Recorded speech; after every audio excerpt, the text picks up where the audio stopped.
They said it couldn't be done. They said it was impossible. Well, we did this shit. BTW. GoCast. Lured Up. And Roundtable Chatot. This is the Pokemon Go Super Show.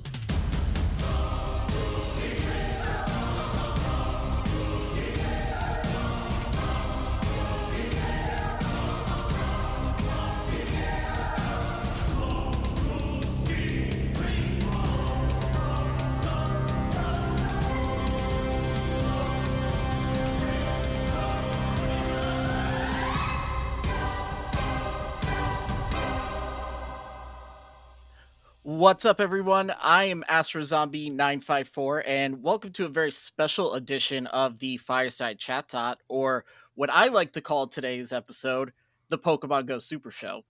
As usual, I'm joined by my brothers in arms here, Wildcat Dad 17. Howdy. And Dino. What up? But what's making this a super show is some familiar voices we've got here. So let's go around and introduce ourselves and our shows. Let's start with Chris. Go ahead. Hey, what's going on? I'm Chris from the GoCast Podcast. I'm one of two hosts. We cover weekly news. We have an emphasis on goal setting. We also have two other co-hosts that do a weekly PvP segment on our show. We're lucky to have them because Kyle and I don't know what we're talking about in regards to that particular topic. And yeah, that's pretty much it. We've been around for, Kyle, how long? We said this wrong the other day. Is it going to be four years in July?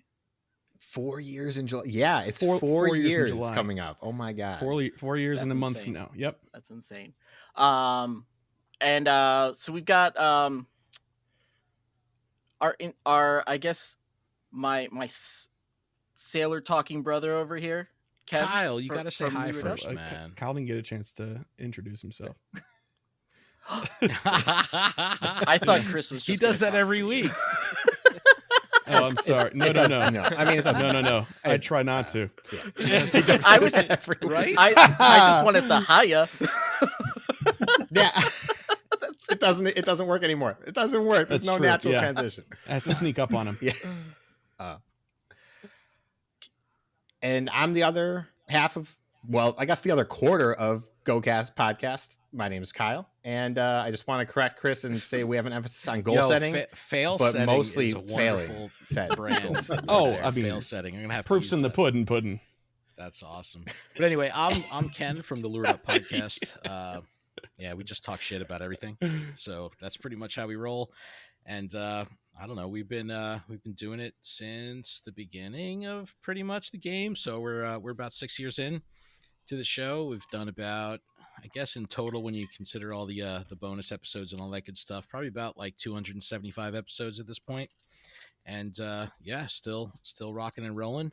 And I'm from New Jersey, but my co-host is from New Hampshire, and that's Adam Tuttle. Hey, that's me. Hey, Adam. My name's Adam. Hi. I'm the other half of the cruel, awesome duo. He's the good cop in this in the I'm the good relationship. Yeah, I try to stay on the right path, and He is. Ken He likes is. to try to steer the car Into the guardrail every time. into the on purpose. guardrail. He drives backwards. He drives head on to oncoming traffic most of the time, especially with Poke the Bear. He's like, "How fast can I go into oncoming traffic?" Ken, I don't how- know. Let's find out. You know, it Ken, how happens good does it feel very, when you very get far on and few first on the between. show? But when it does happen, it's like, oh man, I know whatever he's talking about is like hella spicy.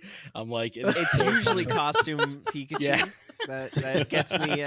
No, there's times where like Going. we'll be talking pre or post show and a curse will come out and I'll be like, dude, what the? I go, come on, man, this should be part of the show. Where was that? Where was that the whole time? Never. Yeah. And we've got I guess the new guys on the block here. The Roundtable Chatot. What's up? Hey, what's going on? I'm Old Johnny One Ball, aka John, and we are Not just a little bit newer. um, we are about 4 months into our show. One of the big differences with us is, as you can see, we actually record in the same room. We're not from very far away, so we meet up every Tuesday and record. Dumb. Yeah, I don't know if there's a duo that's Not with dumb that out attitude. there. Wait, have you seen? Well, I don't know. But they may have my version of our favorite show. ever shoutcasting segment of hearing Johnny One Ball shoutcast a Shadow Prime match. It's so nice. It's so fun. He's tapping to move. He doesn't always show me what he's doing, so I'm trying to lean over and watch, but guess what he's doing Swirly, at the same time. He's tapping, he's tapping some So more. he's tapping, and he's tapping. His brow is furrowed.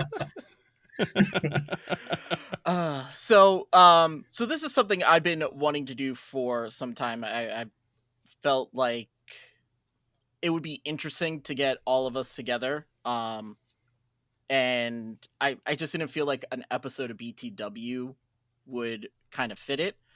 So when we started doing this Fireside Chatot and it kind of spread off into its own little segment show, I was like, this is like the perfect place to do this. So I talked with the guys, and Wildcat reached out to Ken. I reached out to Chris, and I think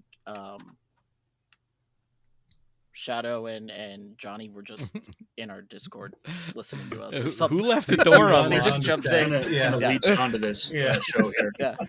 Just jump on. I will go in here. Yeah. Oh, let's just do this one. Yeah. Yeah, and that's it. We all agreed. We're all like, this sounds like it'll be a lot of fun. So, basically, what this episode is about is we are going to discuss views, ideas, thought, our feelings on the state of the game of Pokemon Go. We're going to recap a little bit of this past season with the season of Alola. And it's as unfiltered as we can possibly get, I guess. Yeah. But yeah, I just thought it would be interesting because each podcast has a different standpoint and a different view on the game. We all handle different topics, or different perspective of the same topics. So I thought it would be a really good way to kind of end a season and give our listeners something to listen to during GoFest this weekend. So Let's go. are we ready? We want to get this started? Let's Absolutely. Lord help our souls. Go.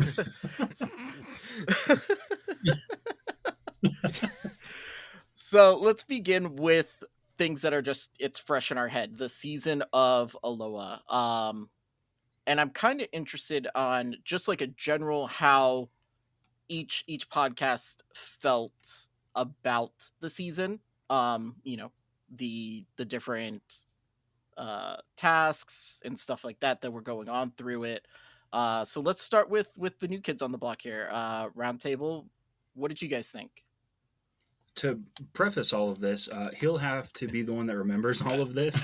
I remember nothing almost ever. And So so it's me. I will remember what I can, and then he'll correct me and say, no, that was many seasons ago. No, that was the first season ever. I, for one, am glad that Alola is over. I think with the we talked about this recording this week, there's a lack of completion that we seem to be missing when they do these type of things. Now, I understand they're not going to throw all of the new Pokemon in at once or any of a full generation at once because you have to keep the idiots guessing. But it just felt like there's so much missing, and all we got was Young Goose. So many young goose. So many. So many. I'm done with them. Yeah, I agree. Like, it was kind of the same thing. Like, I was really excited at the beginning. Like, let's do this. Let's go. And the last 3 weeks, I'm not doing any more raids. Stop inviting me, please. I'm done. I'm done. Mm-hmm. So even with the whole multiple paths, and like you select one and then you can buy another one for $5. I was like, I'm doing it once. I don't care. So I was just done with the Lola. So I'm So glad Shadow, it's would over. you say you were Tapu Boo Boo over it? oh yeah, way top puns. There you go. Mhm. You got to bring it tonight. You got to bring it. You got to be funny together. All right, I have to trip over one. We're good. I'll fall into the swing of things. I'm gonna watch you trip over 2, No, you won't. and then I'm gonna go off screen and laugh. I'll laugh on screen. Joke's on you. I'm not afraid to show my face. Awesome. How about you guys? Lured up. How about you? So I'm a huge fan of the seasonal format. I think that 3 months, without a doubt, is the proper window. It's the proper time frame. But I think that the challenges that Alola had, especially with like the last third of the season, was that there was just so many opportunities for the season to get in its own way. And there was just Agreed. so much going on that it detracted from the ability to follow a narrative. And they were pushing so hard to have a narrative, and believe me, that's what I desire, right? I want to have a story. I want to have cohesion from the beginning of the season through the end of the season, which on paper everything looked fucking awesome. Like it looked like there was a perfect opportunity to have this branching storyline, and it had, you know, a relationship to the main series, and it really felt like it lived in the Pokemon universe. But what ended up happening was it was tripping over itself, and before we knew it, we were simply completing tasks to complete tasks and not completing them to drive the narrative forward. And I think that really, especially at the end, it caused a lot of fatigue because people were just completing stuff just to see the check mark, and they didn't know why they were doing it. They were just kind of trudging through, and they just were driving for the goal. And for me, the fun is in the process, right? It's trying to experience the narrative and that immersion. That's a big thing for me, is I want to feel immersed in the world. And when I read the blogs or I look at the key art, like I feel that. But towards the end of the season, it did unravel a little bit for me because I felt the need to like have to go back and reference text. And when I go back and reference text, I get taken out of that immersion. And because of that, I think that it kind of fell apart. So, but this has got to be like this crazy, undaunting task of trying to, how do we keep people's attention for 3 months on a singular path? And I don't know how they do it, but you know, what we've only been doing the seasonal thing for like a year, right? So it's like we have to understand that as far as the development of a process goes, the seasons now are still light years ahead of what they were when they first started, which was here's a spawn pool, have a nice day. So I think that they've done a great job in developing this seasonal structure. I just think that there was a little bit too much going on all at the same time, that it forced everyone to go back and read and go back and try to be like, what is going on right now? What do you mean this ticket? I could buy it. Are they just trying to take my money? And whenever there's those kind of questions, it pulls you out of the immersion. And then that's where you remember, oh, fuck, this is just a mobile game. Whereas if this was like a main series game or an RPG, you feel like you're in it, right? You know, you really feel immersed. So anytime I lose track of what's going on in the game, and I'm just like, all right, I'm redundant task after redundant task. It's just like, all right, this is really what it's about, is just the rinse repeat of grinding, which for some is enough. But I think for the overall perspective of trying to build a cohesive narrative over 3 months, yeah, I did think it got a little muddy at the end. But, you know, for someone like Adam, you know, we live in different areas, right? Like I'm in an urban environment. I've got stops and gyms coming out of my ass everywhere I look. There's just stuff to do. So it's easy for me to be detracted from storyline and narrative because I could just play, right? Where Adam might have to have a little bit more of intent when it goes to how to do that. So Adam, I don't know how you felt about actually trying to make sense of the story, because we've tripped over stories before, but I don't know. Yeah, I think the story still has a little ways to go before it really grasps us. I, for one, was not very happy that, or any time that I'm forced to evolve. I have a big issue with the collection challenge that just happened for the Torcat and the Brion and the Dartrix. And I was just very upset because But why? Because I want to catch the shiny. I would like to get the shiny in the decks. Ugh, Unless I He's get one a of those. hundo- He's one of those. Yeah, Oh no, my seriously. God. And it's like that's my way to play. I You're I holding understand. society back at him. Yo, Yeah, we and it's like, I we forced understand him that to other evolve people- Kanto shit like 2 months ago. I understand. I was like, what how he is did. What? I was like, how is this possible, dude? He was just like, I go, you But don't have that's- a but fucking that's my Beedrill? thing. That's my way to play, which is different from a lot of other trainers. I'm similar to that. Obviously. I don't like to evolve things unless they have PvP IVs. So like, I did not want to waste time Okay. candy on a non-PvP relevant Pokemon, and then I'm like, at the end of the season, I'm like, I either don't complete this collection challenge or I'm forced to evolve, and it felt bad. Are you starved for resources though? Are you starved for candy and stuff like that where it would be a matter? So it's just like a matter of principle more than a matter of necessity. It's Yeah, waste see, of me, time. it's Stardust. Yeah, I have Stardust on my ass. Let's be honest here. I I assure you, don't. Adam I has have, the like- least amount of Stardust of anyone on this panel. He probably has single digit fucking Stardust right now. And that's, Yeah, Wait, how much? I probably once a day use all the Stardust I got during whatever. it's Adam. crazy. Why? It's crazy. He's like, I have How? 100% Because I'll go- Weedle. It's getting level 40. no, I right literally now. I go 4-star. My man. I go 4-star, I and then I hit understand. HP, and I'm like, oh, I've got a Blissey. I can't do anything with it. I need more XLs to get there. But I'm like, ooh, I've got this 100% Wobbuffet.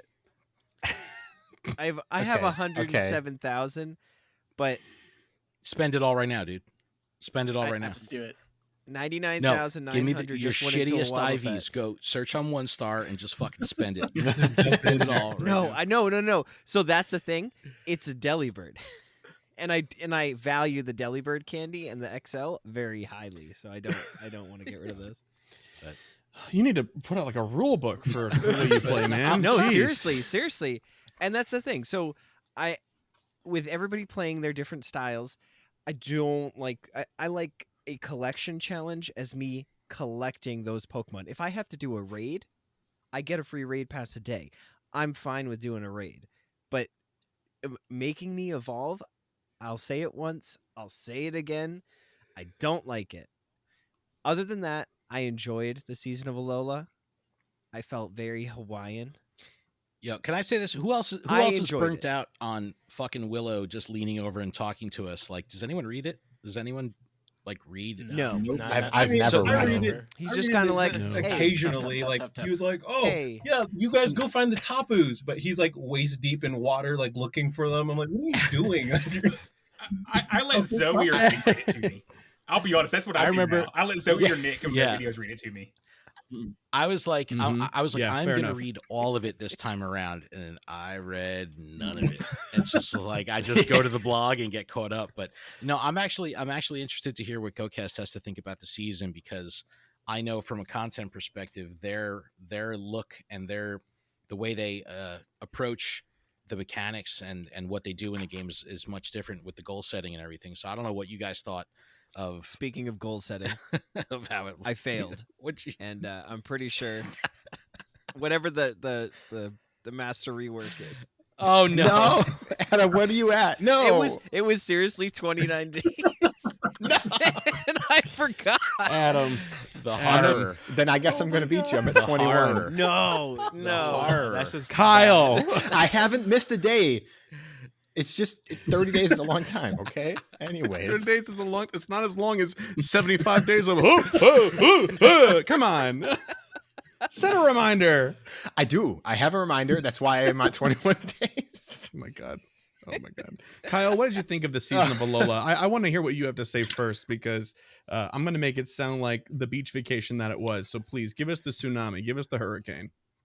It's not going to happen. Everyone who is listening, who does know me, usually I think a lot of negative things about some stuff with reason. I like the season of Alola. I thought it was good. I don't need a story to play a video game. The story is like third or fourth string when it comes to my enjoyment of a video game. First and foremost is playing the game, the mechanics of it. And I really enjoyed the special research that we got. I don't care for the Tapus, so having them in raids for what felt like ever was kind of exhausting. But I love the starters. every time I saw a Rowlet spawn, I'm like, yes. Actively catching them doesn't matter. And so that alone, the amount of Rockruff raids I did, I don't even want to admit. And I'm still accepting them. I don't need the shiny anymore. I'm still accepting 4 them. shinies? So, no, I have 2, but that's good enough. enough. I've done almost 60, and I still have no shiny. I have done around that many. No shinies from raids, but I hatched 2. So, I'm sick. The glory of eggs. Preach. Preach. But otherwise, I also look at what we got from the season. And one of the things, we got the starters, some of the ones that I love a lot. We also saw the change to megas and the mega energy, the mega level system, and we saw mega legendaries. And while that's technically not strictly a Alola, it happened during the season of Alola, and so that counts in terms of my enjoyment. And so that rates it very highly for what we've had so far for me. I think that's a fair assessment, though, too, because if you have to wait what their content schedule is going to be like, you also have to wait the features that they put in there, because it is part and parcel to the sort of events they have, because they like to gear those events toward features. So I think that's right, Kyle, and fair. That being said, I think I also enjoyed the season of Alola, but I also don't care about the story or the narrative whatsoever. Now, that being said, not all of it, right? I don't care about Willow. They haven't given me a reason to care about Willow. I care about the team leaders because they all have personalities. They've made those fun social posts where they've got to be themselves. We have, the dabbing Spark. Like, we have all these things that are fantastic. I don't see why they don't leverage them more often. And they kind of did a little bit, just a teensy bit, with the challenges that we had every month, right? They're like, oh, we have to catch this many Pokemon to unlock this door. Stuff like that. I don't even remember. I just remember them being involved in story beats. And I would love to see more of that instead of a text dump that I will have to see twice anyway, because the game doesn't keep track of the first time I saw it. Like, I just click through it because I just want to get it done, because I am definitely a check mark sort of guy. But if I did care about the characters, I would pay attention, because I love stories in other games, just not this one. I don't know if we need voice acting. I don't know if we just need Willow to just be with somebody else all the time. Here's a counterpoint to the voice acting. We all play on fucking mute. So I don't. Wow. Are you like you ever turn the game on in the morning and you hear like that fucking intro, dan, dan, dan, dan, like fucking wake up the dead? So what I do is that I have it on mute until I'm like about to go out and grind, and I'll put it in my headphones, then I'll turn it back on. But if I'm like out and about in my car, going out to get coffee, and while I'm in line, I catch some Pokemon spins and stuff, it's off then. So while you're a passenger. Fair point. That's too much work. That's way too much work. Too embarrassed while you're getting coffee? Well, I don't want to annoy everybody else. I'm wearing a Pokemon Go shirt in the drive-thru, but I don't want to annoy them. Yeah. But they're like, hey, you like Pokemon Go? I'm like, yeah, how much time you got? But Season of Alola, 2 thumbs up for most of the reasons that Kyle said. But I'd have to agree with Ken that the story was rather thin, if almost non-existent. On paper, it had so much potential, though.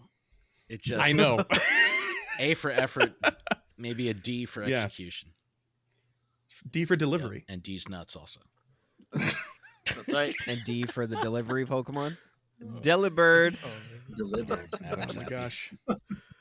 All right. Well, what about BTW? What about our fabulous hosting show? Well, I talk way too much on our show, so I'm going to let the other guys, and especially Dino, because if I don't purposely call him out, he may not actually say a single word this entire You'll show. just hear me laughing the whole time. So go ahead, Dino. Yeah, of course. So for me, it's funny because everyone's like perspective of the season was like all like non-PvP like related. And for me, like all I saw was just like PvP Pokemon. Like I didn't even like really care too much about like the storyline whatsoever. I didn't even notice like what it was even about. I just saw Pokemon, like the starters, like I was excited for them. I saw the moves, and then I was just like, I hate them because the moves that they got was just like horrible trash. So I know other people loved it because of what they are, which is completely fine. But unfortunately for me, like I wasn't too excited just because of the moves, and I feel like I speak on behalf like most of us, like Astro and Wildcat, that we typically go based off the moves for PvP to like a Pokemon, because for Tapu, like Tapu Fini and Bulu, like both of them, like we enjoyed it because it's really good for PvP. So for me overall, like it was great. But then it just got like very stale. Like after doing way too many raids, way too many the same spawns. So for me, like it was just kind of got boring towards the end. What about you, Wildcat? What a Arachnid. Oh, that yeah, exactly. Arachnid changed the game. Yeah. Okay. Exactly. It was getting boring, then they brought us back in. A good Yeah, bug. really, Can really, we really just good like bug. take a second, Yeah. like 1 second. It's good. All right. I will say the season of Alola, after taking the season of Heritage, taking 3 steps forward, jumped back a mile. Because what Chris said, season of Heritage was amazing. They had good story throughout it. They had the team leaders involved. There was narrative, but there was also the events really kind of drove that entire season. Season of Alola, the narrative sucked. Pokemon were pretty good. And then you add in the fact that every time there was a set of research or something going on that was supposed to drive forward, it was the exact same thing I did 2 weeks before for the previous research. So it just was a huge step back. Also, not having a competitive PvP season kind of sucked, but at the same time, it was also very refreshing because I played like 2,500 battles when I normally only play like 1,800 because I didn't care whether I won or lost. So, Hey man, it's the only time that scrubs like us can feel accomplished in PvP. Come on, let us have did that. you all get your Pika Libras? Uh-huh. Hell yeah, Hey, of there we course. go. That's what matters. Nice. There we go. No. Don't want to ask No. me and Oh Chris. God. Nope. I got to rank 9. I kind of forgot about it. No. I Can think I was ranked ranked 11. First round in Columbus. Hey! Next month, or Right? Please. No. Yeah. I'm asking Yeah. you. Please Go on do. stage. No.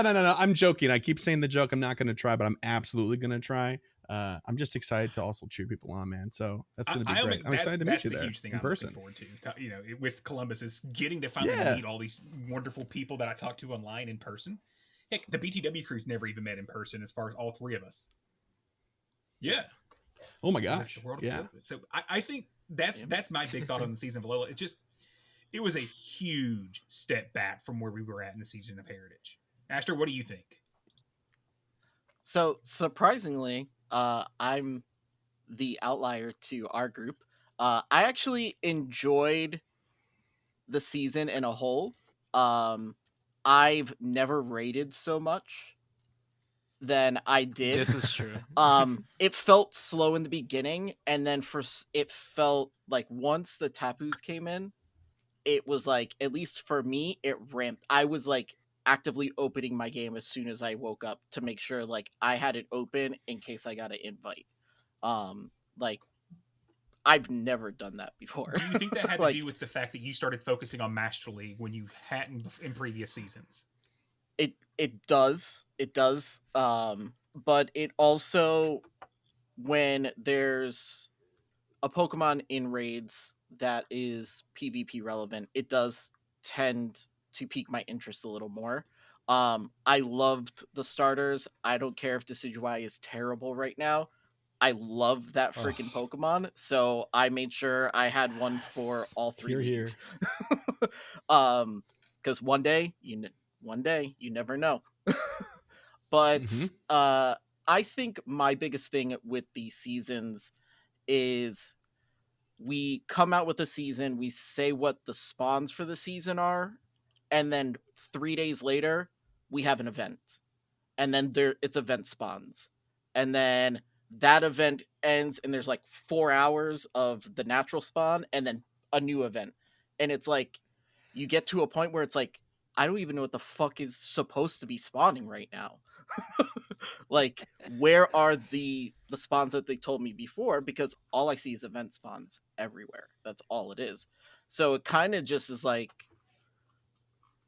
I guess, I mean, you could just like, don't tell us what a natural spawn for the season is going to be. Just be like, this is the season, and then inside the season we've got these events that will dictate the spawn pool.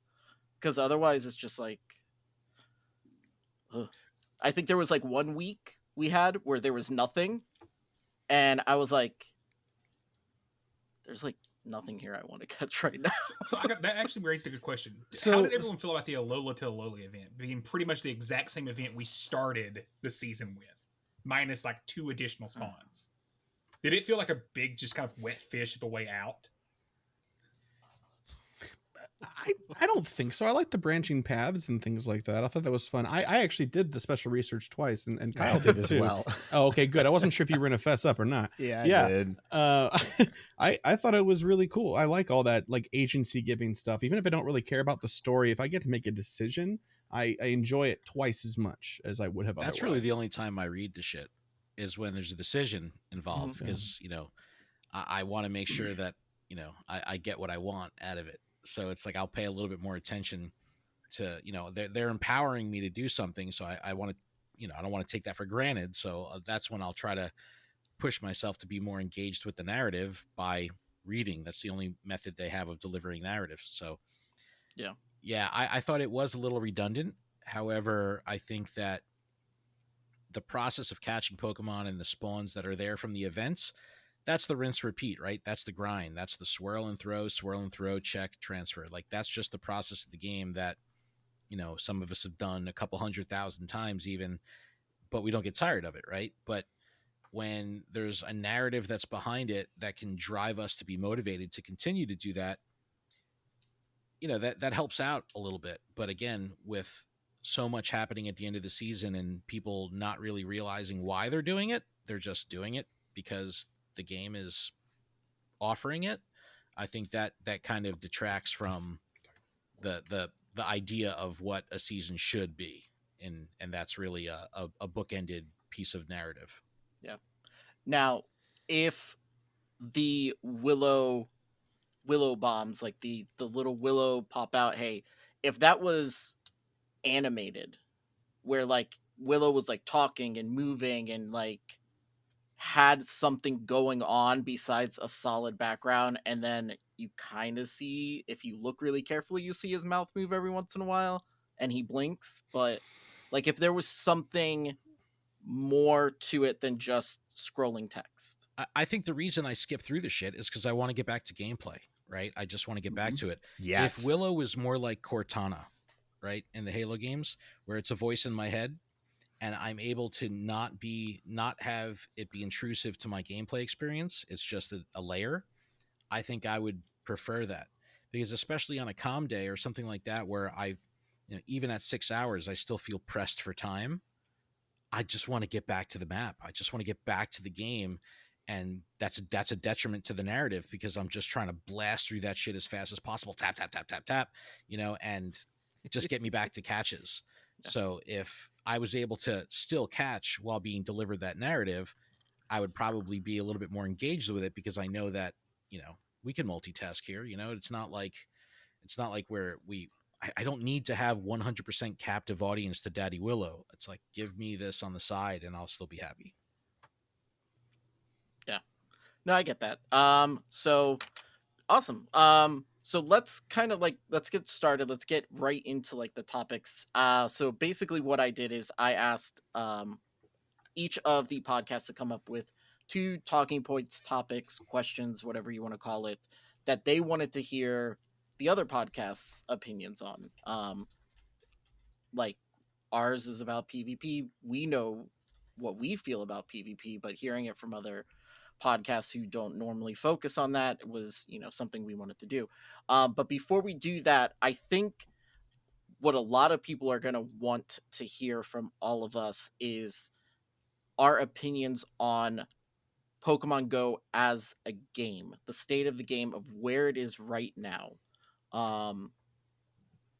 Like, are there? Well, I guess I'll just let Ken start, and we'll see how it goes. Sure. So I think that there's a lot of, it's like an onion here, right? There's a lot of layers that we could peel back of what makes up the state of the game. We have the actual mechanics of the game and functionality of the game. You have being a live service game, how the game is delivered to us and communicated to us is a strong factor. And then also the diversity of mechanics and the accessibility between a range of players, meaning like, how is this game going to be fun for the first time player versus the person that's been playing for a year versus the person that's been playing for 5 years. So there's really a lot of layers here. And, obviously with BTW being, a PvP focused thing, we can all say that, GBL and PvP in general has probably suffered and struggled the most out of any of the mechanics of the game, even something like gym battles that haven't had any attention given to them in years. Yeah. They still function better than GBL, which is actively at the forefront of everything, right? It's true. So It's true. I think from a mechanical perspective, I think the game functions phenomenally with the exception of PvP.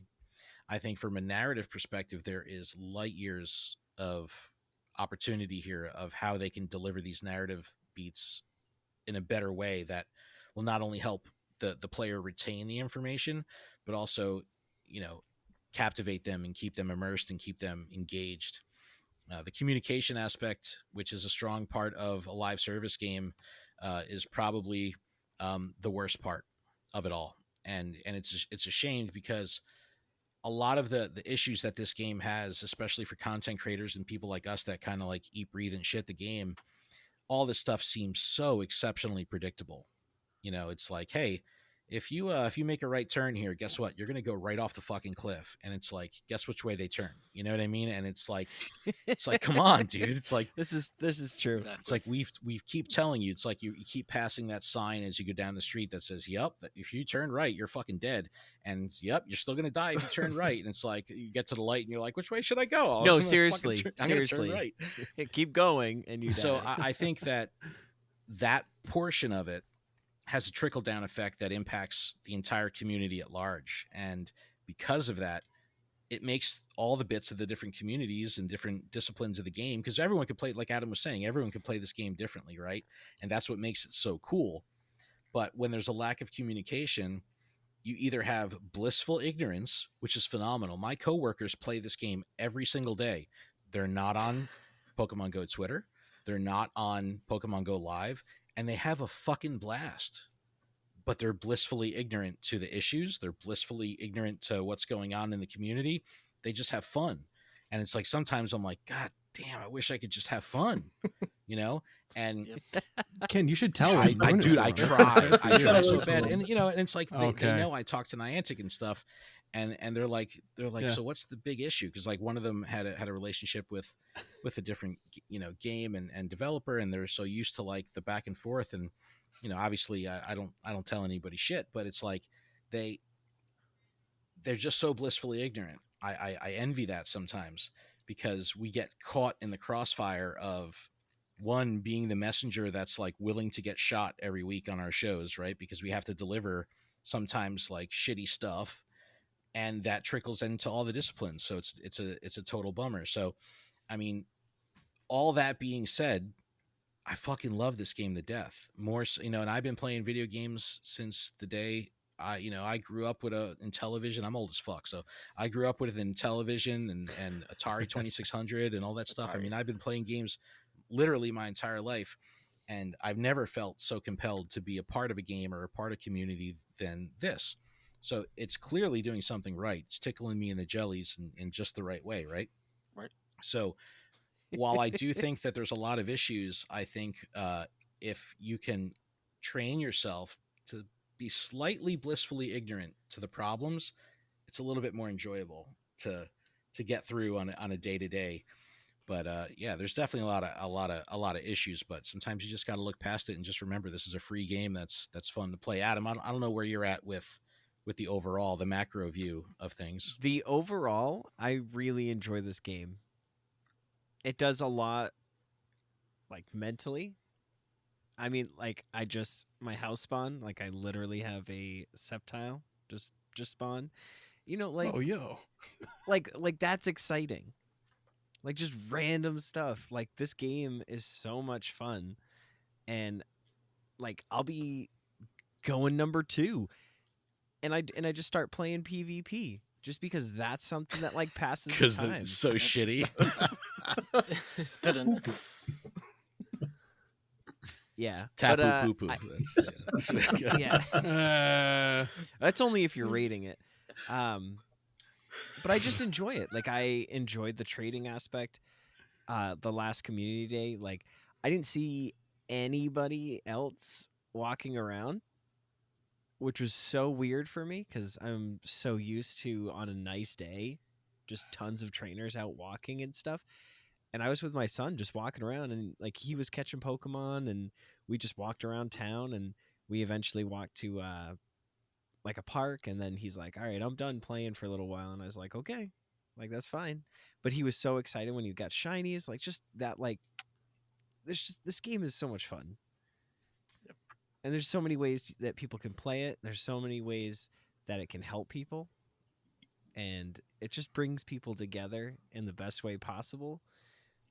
Except for on Twitter. But, how can I be? You sound blissfully ignorant. I'm jealous of that. Like, it's yeah, just like, and that's the thing. Like when in I office enjoy space, that I when can he gets like hypnotized and just stays in that state, it's like, yeah, this game is great. Like yesterday morning, I hooked up my Go Plus finally. I found it again, so I was like, all right, Go Plus, you're on. I popped in headphones. I went for a run, and I dropped an incense, dropped a star piece. I went for a run, and I had a blast. I caught 125 Pokemon. Did like a 5K basically. And it feels good. That's how I didn't even touch the game. Like I opened it up, linked it to the Go Plus, and pushed a button the whole run. And like that, I enjoyed that part of the gameplay. That I got to hatch eggs and get physically in shape, mentally. It's good for you. So like, I'm getting all he's getting all You're choked feeling up it here. in your jellies. yeah. Nice. I still haven't caught the subtile, but I don't know. I just love this game, and I love the community and everybody that's like everybody here. Like this couldn't have been possible without this game. It's true. I mean, yeah, but I don't know if we would ever meet or ever talk otherwise. So I've met a lot of good, cool people through this game, and it's just, I don't know. It's just, I love it. Wow, thank you for coming to Adam's TED Talk. All right, I don't want to cry. Roundtable, I gotta hear the newbie take. What's like? Are you guys new to the game or just new to podcasting? Just new to podcasting. Okay, all right. We're day one players, but I Word up. Oh, you can stay. You can stay. I think Day 2, you're out. I'm day 2, bro. I'm day 2. I'm also day 2. Fucking Pokemon Club account would not load. I could not get in. so. I think we are probably the definition of those slightly blissfully ignorant people. For me, I really don't jump into the PvP side of it. So, I mean, I hear about the bugs and I hear about the lags and things like that, but it doesn't really affect how I play the game. I'm just out catching, or I've got a Pokeball Plus going, or while I'm driving through town, the ball will pick something up and I've got something cool to look at when I get home.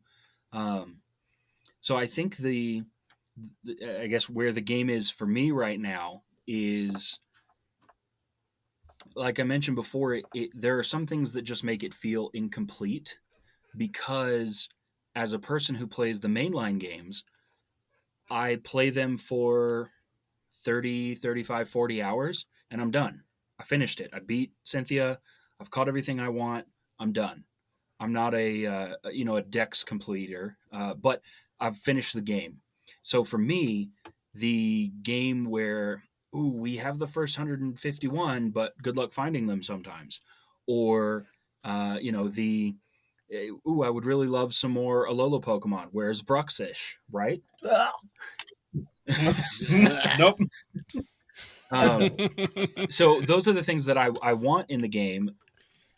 On the good side for me, the inability to complete the entire game keeps me playing. It's not like, yep, I caught all 151. I've got 89 shinies from that lot, and I'm good. We're done.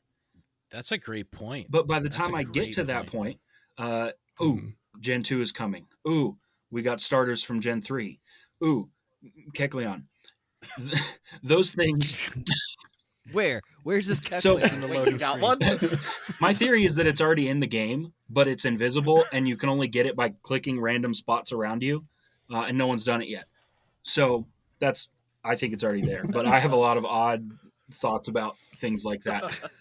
It's a good theory. I like that theory. It's probably so true. for me, it feels simultaneously complete as a game. I mean, comparing to other mobile games that we've played, awesome. Bejeweled has more levels, or Candy Crush doesn't ever stop. But those don't feel like a fully fleshed out game like Pokemon Go does to me.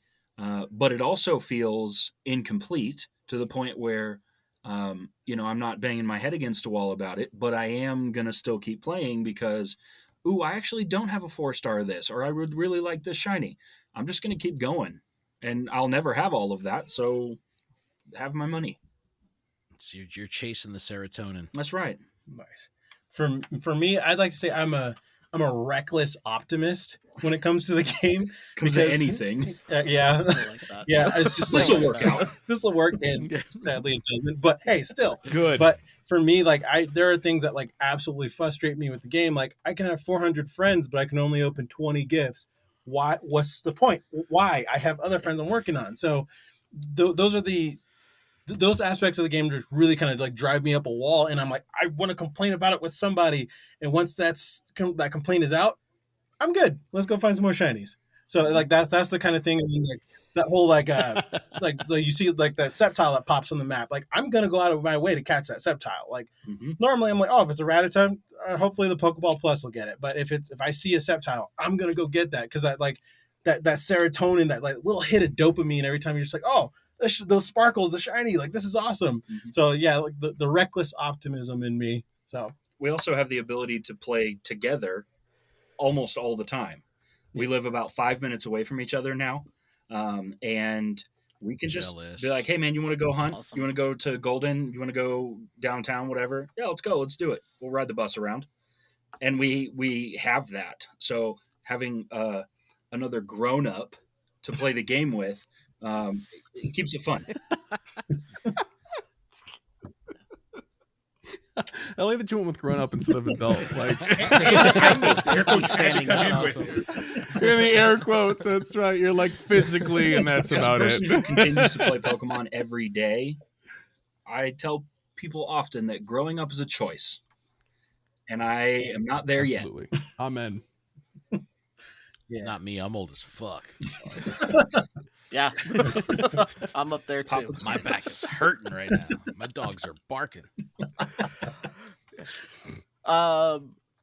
So I guess BTW. I'm gonna let Wildcat kind of talk about this one because he's the more articulate one out of the Ooh, this is us.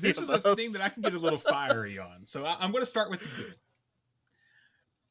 There is no other game in my entire life, and I've been gaming since the early 90s, that I have woke up every day and played. There's no other game in that. And I'll continue to do it. It is a part of my daily routine. Even if I can't leave my house every day, I still play every day. And that's part of that is GBL. Because I can, I can sit here at my desk while I'm listening to a meeting that I shouldn't be on in the first place, that for some reason they're making me join, and I can knock a set out. So that really grind part of it keeps me going. However, the state of GBL, it's better than it was. The people out there that's yelling they haven't fixed anything in GBL pisses me off. Because if you look at what at the end of this season compared to what we were at in the end of the season of the Heritage with GBL, it is night and day better. Yes, there's still issues, but they've made improvements. And if you know coding, every time you fix one thing, you break 6 others. That's just how coding works, y'all. But as Ken kind of mentioned, and this is the one, if you've listened to some of the previous Fireside Chatots, I get very fiery on. Niantic's communication is absolute bullshit. They do not know how to talk to anyone ever. And even things where they leave their creators like Ken, like Nick, like Zoe out to dry hunting for answers is just crap. I mean, the fact that in a video, Nick had to say, hey, look, I didn't know about these add-ons for GoFest when I filmed my video because I wasn't told. And it wasn't part of the actual announcement either. They made that mistake in Germany. They fixed it in Japan. And then for North America, yet again, no mentions of add-ons until you go to purchase the ticket and see there's 2 little checkboxes down there. How can you keep screwing up that badly over and over and over? And that is one thing I will I say on the show all the time, I will praise Niantic when they've done something good, and I will yell at them when they do something bad. And their communication is their consistent bad, but they make a game that keeps me playing, and that's good. So it's a love-hate relationship, but I know Dino probably feels a little more middle of the road as he tends to stay all the time. So Dino, where are you at? Yeah, I mean, I'm not. I mean, actually, surprisingly, I'm actually agreeing with you completely with this. Just because, like, for me, this game. I know, right? I gotta time mark this right now. Timestamp. Got it. Yeah. So for me, like, I actually think the same thing as him because GBL, like, I mean, it gets a lot of people fired up. That's the only thing that gets me going. The only thing that keeps me coming back to the game because I'm a very competitive guy. So that's something that I really enjoy. And for me, like, I'm like most of you guys is like, as you can tell, like my background, all Pokemon stuff, it's just like very addicting. This is like something that I'm like passionate about. And if you go on Twitter, there's people saying like, oh, if the game doesn't do this and doesn't do that, I'm quitting. Like, I mean, I'm not gonna do that. Like, if the game does that, I'm like, all right, I'm not gonna mauled or get mad or anything like that. I'm just gonna like enjoy and keep playing, and just because I enjoyed the game that much. And it's even though there's moments where I mean, I throw my phone after like a battle or something. Even after that, I still come back and I'm very very happy to like continue playing this game. Very happy to like meet like so many people out that I would have never met if it wasn't for the game. So overall, like I like I said, I agree completely to everything that Wildcat says, and I know he's very surprised at that. But yeah, for the most part, it's a game that I enjoy playing. I love that you mentioned the part about meeting people you have never met, even in your own city. I've literally, one of our Discord admins, Siegel, I met him through the game. I got to know him well enough. I helped him get hired at my company because I built that bond with him, and I thought it was like, hey, this dude's cool, and he'd be cool to work with. And without the game, I would have never met him, and we live less than 3 miles from each other. That's wild. That's awesome. Wildcat. Wow. That's wild. Thank you. Asher, anything else to close out the thought here? You know me. I always end up playing the devil's advocate here. I will say yes. I think as a show, BTW agrees on the communication aspect of the game being lacking. I will say I've never, in going on 38 years of life, have played a game as much as I've played this. I wake up, I open it. I promise you, if you look at my screen time, it's 12 to 13 hours of Pokemon Go. Because I have stops at work. I use the Wayfair or whatever it is to put stops around my work that I can reach with my Go Plus. Officially authorized accessory that yes. I use. But like I have that there, like it's on. My phone is on, it's running, it's there, it's plugged in. I mean, nothing. The only other game I can think of where I've sat down and really was like, man, I gotta like keep going was like the Uncharted series. And that's just because the story behind it was just really good and I loved playing the game. Other than that, I mean, how long it took me 2 years to beat Breath of the Wild because that's how little I was playing it. I still haven't beat Legend Arceus. So because I good. But I haven't beat it either. Yeah.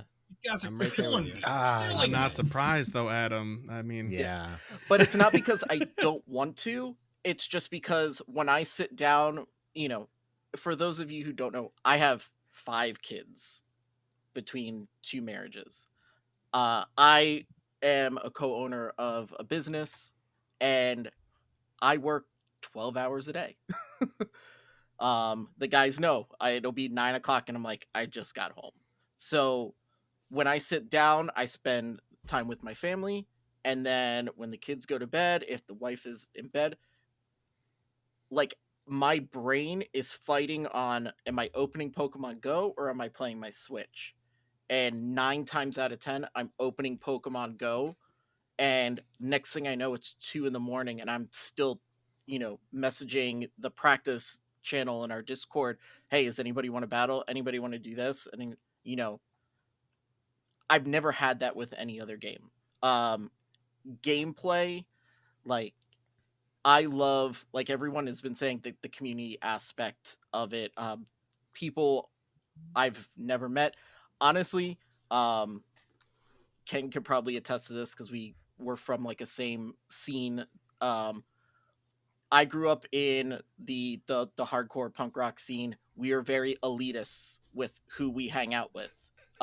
We were very, if you don't listen to this and you don't listen to our bands, like you're not going to be friends with me.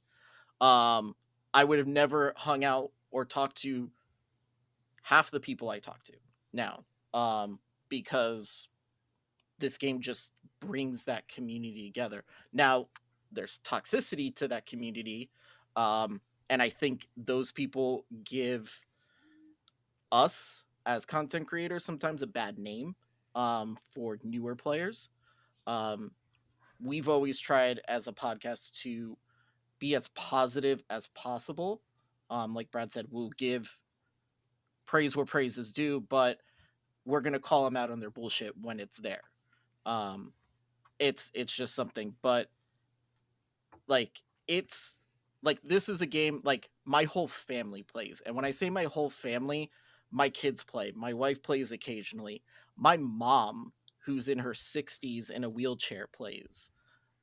She's battling my 7-year-old, they're doing raids together and stuff like that. It's a family thing. Obviously, I'm a little more into it than them, but actually was the Kanto tour, driving with my kids in the back seat, and my 7-year-old opens the game and sees a Snorlax. He presses it. It's a shiny. I literally almost had to swerve off the road because I thought something happened, because he was like, Daddy! Like, that's the thing I always mention. Like, he has a shiny Sableye, and every time he comes, I have him on the weekend and we're playing, he's like, Daddy, you get any shinies? And I'm like, oh, I get this one, this one. He's like, did you get it? You get a Sableye? I'm like, no. And he's like, I got one. And he shows me his one.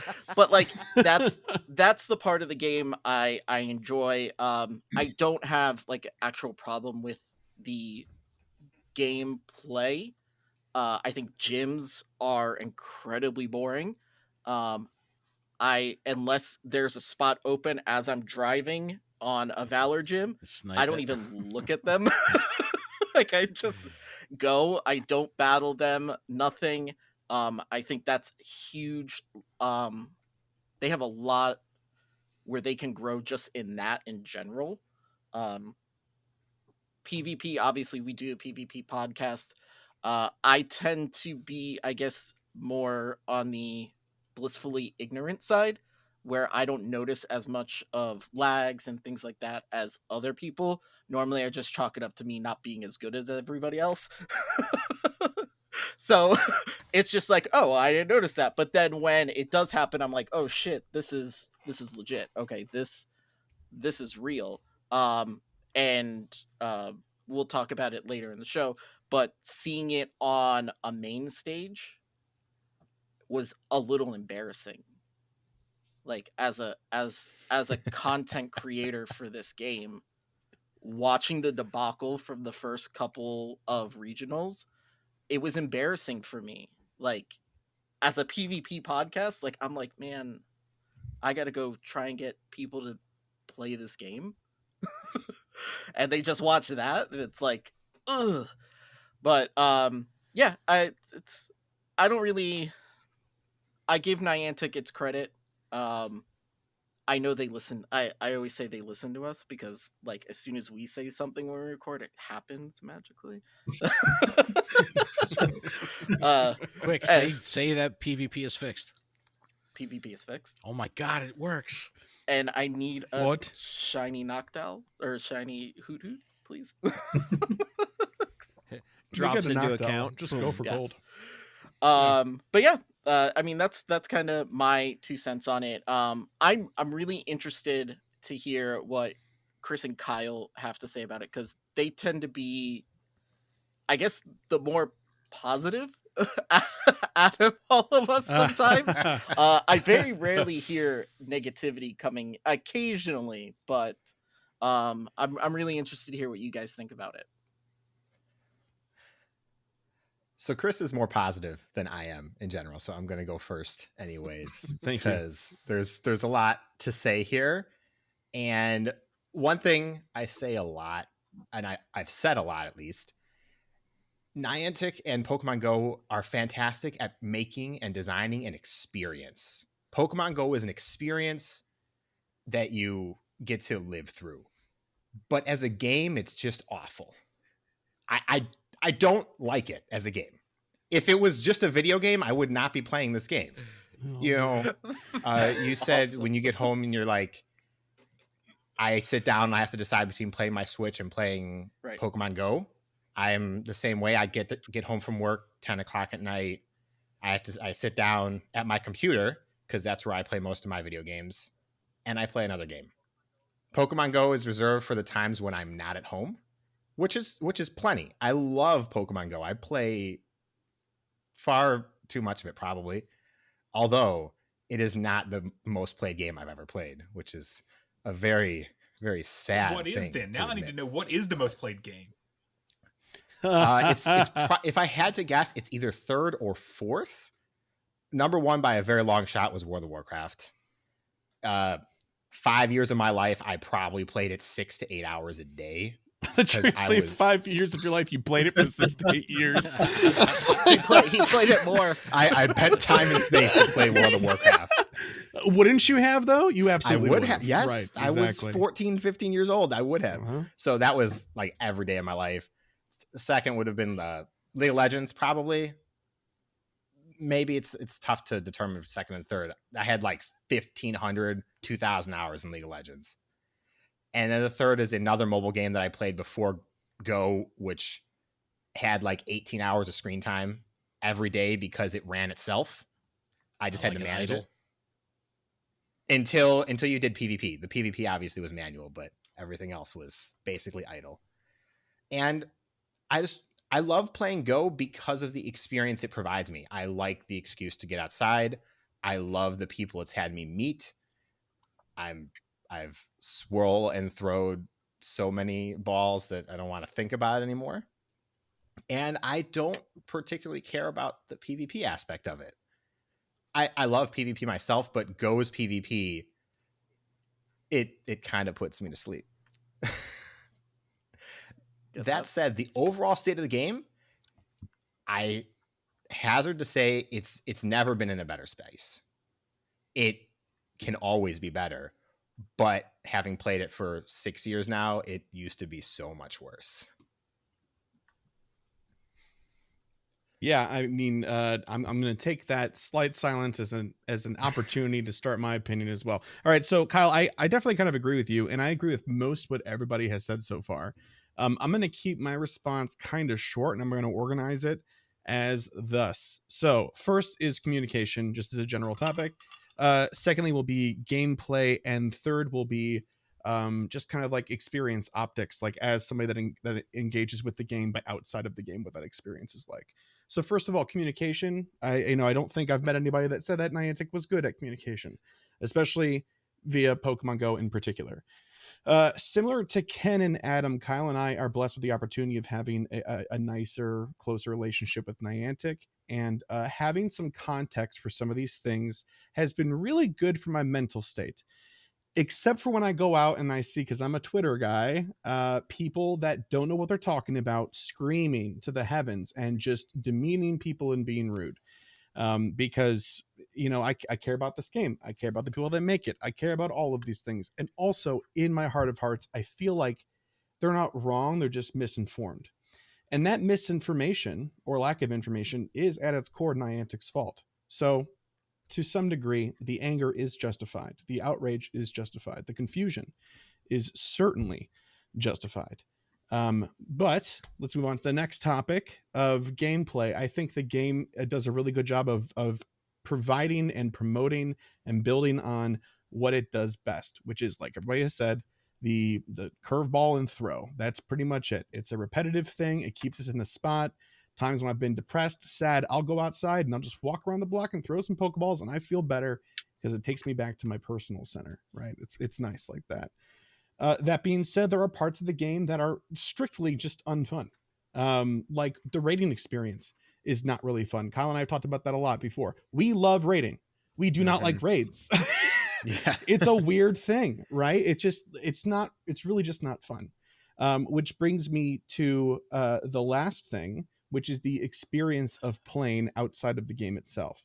Those are the things that make the gameplay elements that you would consider lacking fine or great or even excellent in some cases, right? Like raiding is fun when we do it in person. Raiding is fun when you don't take it so seriously. Raiding is fun when you're also exploring a new place.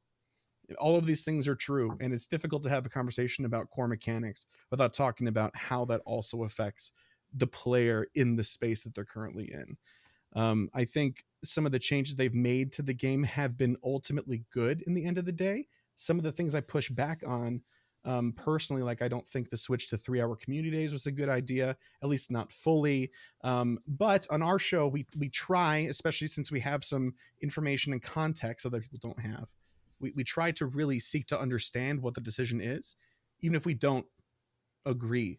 And more often than not, that'll cool the jets more than, people just running to Twitter and just screaming, right? So I think the state of the game is good, but I also understand that I'm coming from a privileged and entrenched perspective. Wow. Well, on that note, we need to spice this shit up because, wow, that was phenomenal, Chris. Oh, but thanks, you did Ken. mention that Twitter is a very interesting place, and that's where I kind of want to go with this next topic because, oh no, well, I fucking love Twitter, right? I love it. I don't want it to change. In fact, I want it to get worse because I love it that much that I just want Twitter to lean in on itself with being the worst the internet has to offer. That's my favorite part of it. And sir, have you seen Reddit? It's so see, but as somebody who frequents Reddit, Twitter is worse. I agree, and I'm on Reddit every day as well. But Reddit has more self-awareness, right? So Reddit knows it's on Reddit. Twitter thinks that Twitter is the world, when really Twitter is a fucking drop in the bucket, right? But I love, especially within this community, the fact that Twitter is made up of a very, very small portion of the player base. Like, you're blocked. Oh, fucking Poke AK. But it's like, Poke AK. wait, show of hands. Poke AK blocked people on this podcast. Fucking great. Oh, we got 3. Adam. You're Adam, not trying hard call enough, him a guys. name Come or on. something. I've never commented on I don't anything follow. ever. It doesn't matter.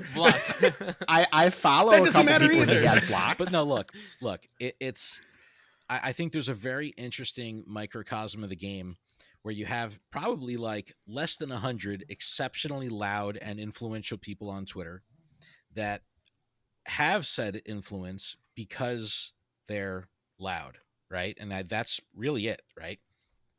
But in doing that, it really promotes the fact that they have issues with Niantic, issues with the game, and that turns into negativity and toxic or anger, however you want to call it. Look, you can do whatever the fuck you want. Like it's your prerogative, right?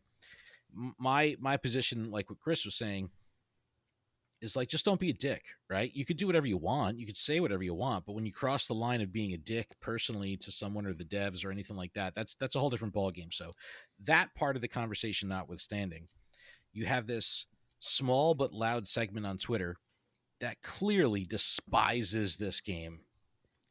However, they can't stop playing. And I fucking love that dynamic. I think it's like it's just absolutely hilarious that the people that my favorite is, like someone said it earlier, like, oh, I'm going to quit this game. I'm going to quit the game if this happens. And it's like, really, bro? Because you should have quit like 38 times based on like how many times you said you were going to quit. Yet you're coming back, you're playing more and all that good stuff. So the question I'd like to bring to the table here is, why do trainers that continually share their hate for the game continue to play this game? Why don't they just put it down? Why don't they play the Switch instead of playing Pokemon Go? Or not for nothing, why don't they just fucking leave the community? Why don't they just play something else? Like, just go. It's like, don't go away mad, just go away, right? Like that whole thing. I just want to hear everybody's take on that, because depending on your interaction level with Twitter, and again, it's a microcosm. So if you're not on Twitter, you're oblivious. You have blissful ignorance to the fact that the PvP community is fucking rough, right? But if you're on Twitter every day, like most of us, because we're part of the content and influencer community, you have to be in the mix, right? So we see it every single day. So my question to the panel here is, what's the deal with these people? I don't know. Chris, you're always the nice guy. Like, what do you think of these people? Oh boy. I think they have an issue. It's really kind of Have what an it is, issue, man, need a honestly. tissue. Yeah, but honestly, I mean, you can look at some of these tweets and they can be brash and they can be outlandish, but you can tell the difference between somebody that's just acting out because they're upset and somebody that's like actually out for blood, trying to ruin somebody's day and just trying to be mean, right? Based on their word choice and things like that, right? Or even their tweet history. I just think that these people like to be angry. There are people like this in intimate relationships where they have to have a problem, right? That we're all aware of that sort of person. And these people are in that sort of relationship with a game. And it's perfect for them because they don't have to feel bad about it, because the game isn't a person. It's just faceless to them. So they get to scream at it and have problems about it and still go to bed at night next to their phone being open to Pokemon Go, so, right? Kyle, how do you feel, man? I think I agree with Chris here, especially. Every game has these players. It doesn't matter what game. If it has a community, it's got them. Both Chris and I were in the World of Warcraft community and the League of Legends community.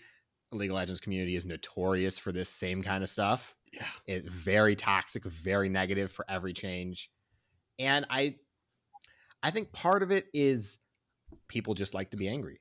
It's like the natural state of being for so many people. And I get that. I've definitely been there. But another part of it is people get really angry because they like the game. Like, they really do like the game, and they personally see something that can be better, or they think something is done wrong, and therefore they're upset about it because their game can be better. Like the Sonic the Hedgehog movie, when they bullied that entire team into redoing the model, which was ultimately the right choice. So don't get me wrong. 100%. But it's for the same reason Kyle's putting forward. Yeah.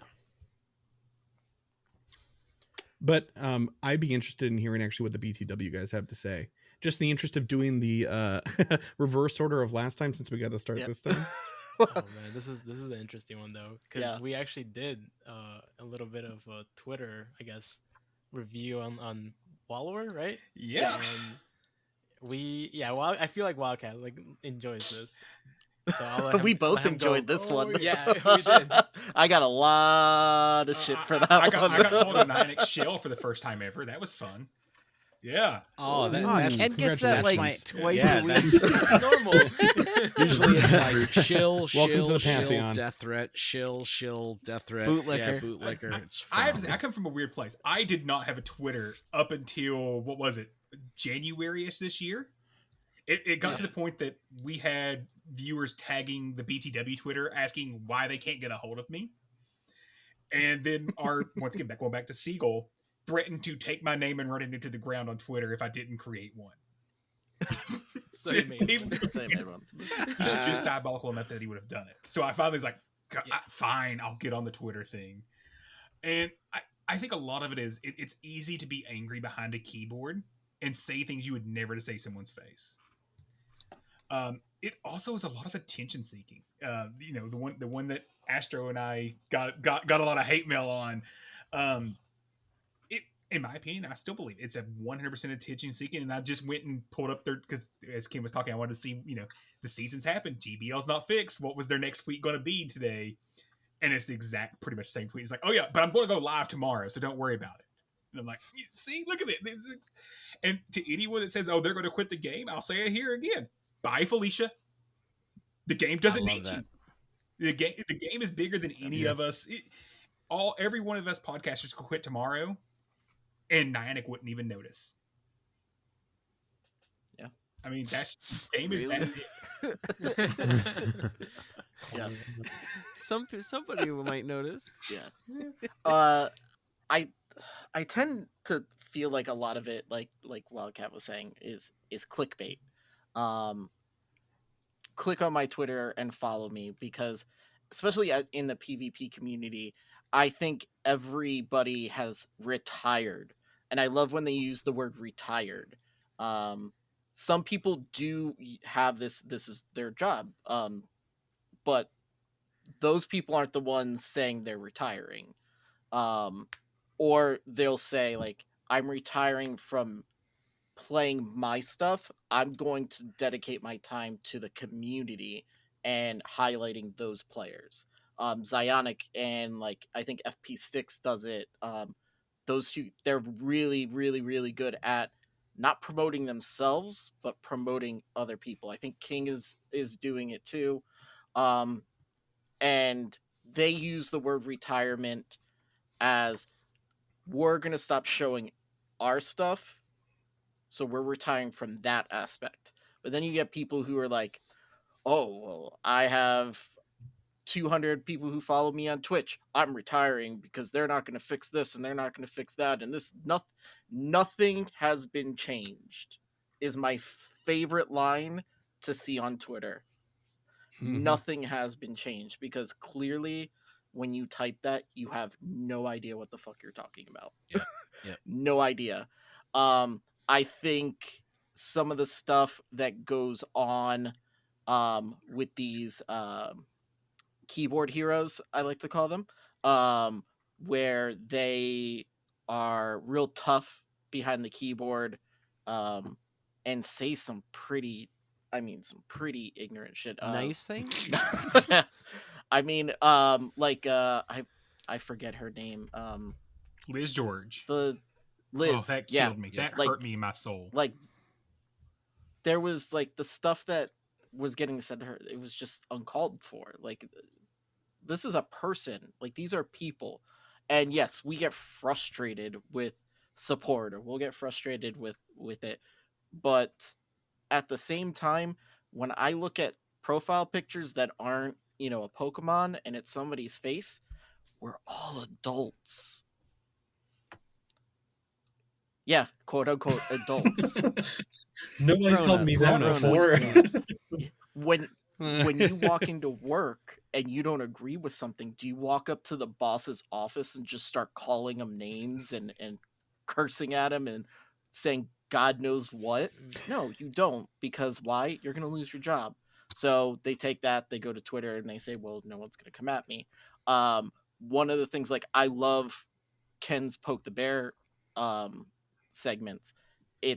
I love seeing the reactions. I remember, and you guys could have maybe squashed it already, but there was one, it was a while ago, where a certain female PvP player came at you pretty hard, and you were like, let's have a Zoom conversation. I don't know if that Zoom conversation ever happened. Hell no. but that's awesome. That's it. Like, we're real tough when it's a keyboard, but then when someone says, okay, well, let's have an adult conversation about this. I want face to face, let's have a conversation. It's like, well, I mean, I guess I could see your point. And then it's like they walk away. I think compared to most other games with communities, it's probably the lesser out of all of them. I think, honestly, in our realm of PvP, it's the absolute worst when it comes to this game. It's very rare. I don't think I've ever really seen, maybe like Caleb Peng once in a while, or Zionic or someone like that makes a post that's positive about the game. But I mean, it's rough, and I don't know. I guess I don't know why you keep playing it. That's a like Wildcat said, like if you're gonna complain so much about it, like just stop playing. Like it's not like Apple or Android are telling like, sorry, you can't delete this game and you have to play. You started playing it, so now every day you have to play this or your phone's gonna blow up. Like no, you can delete it. You can move away.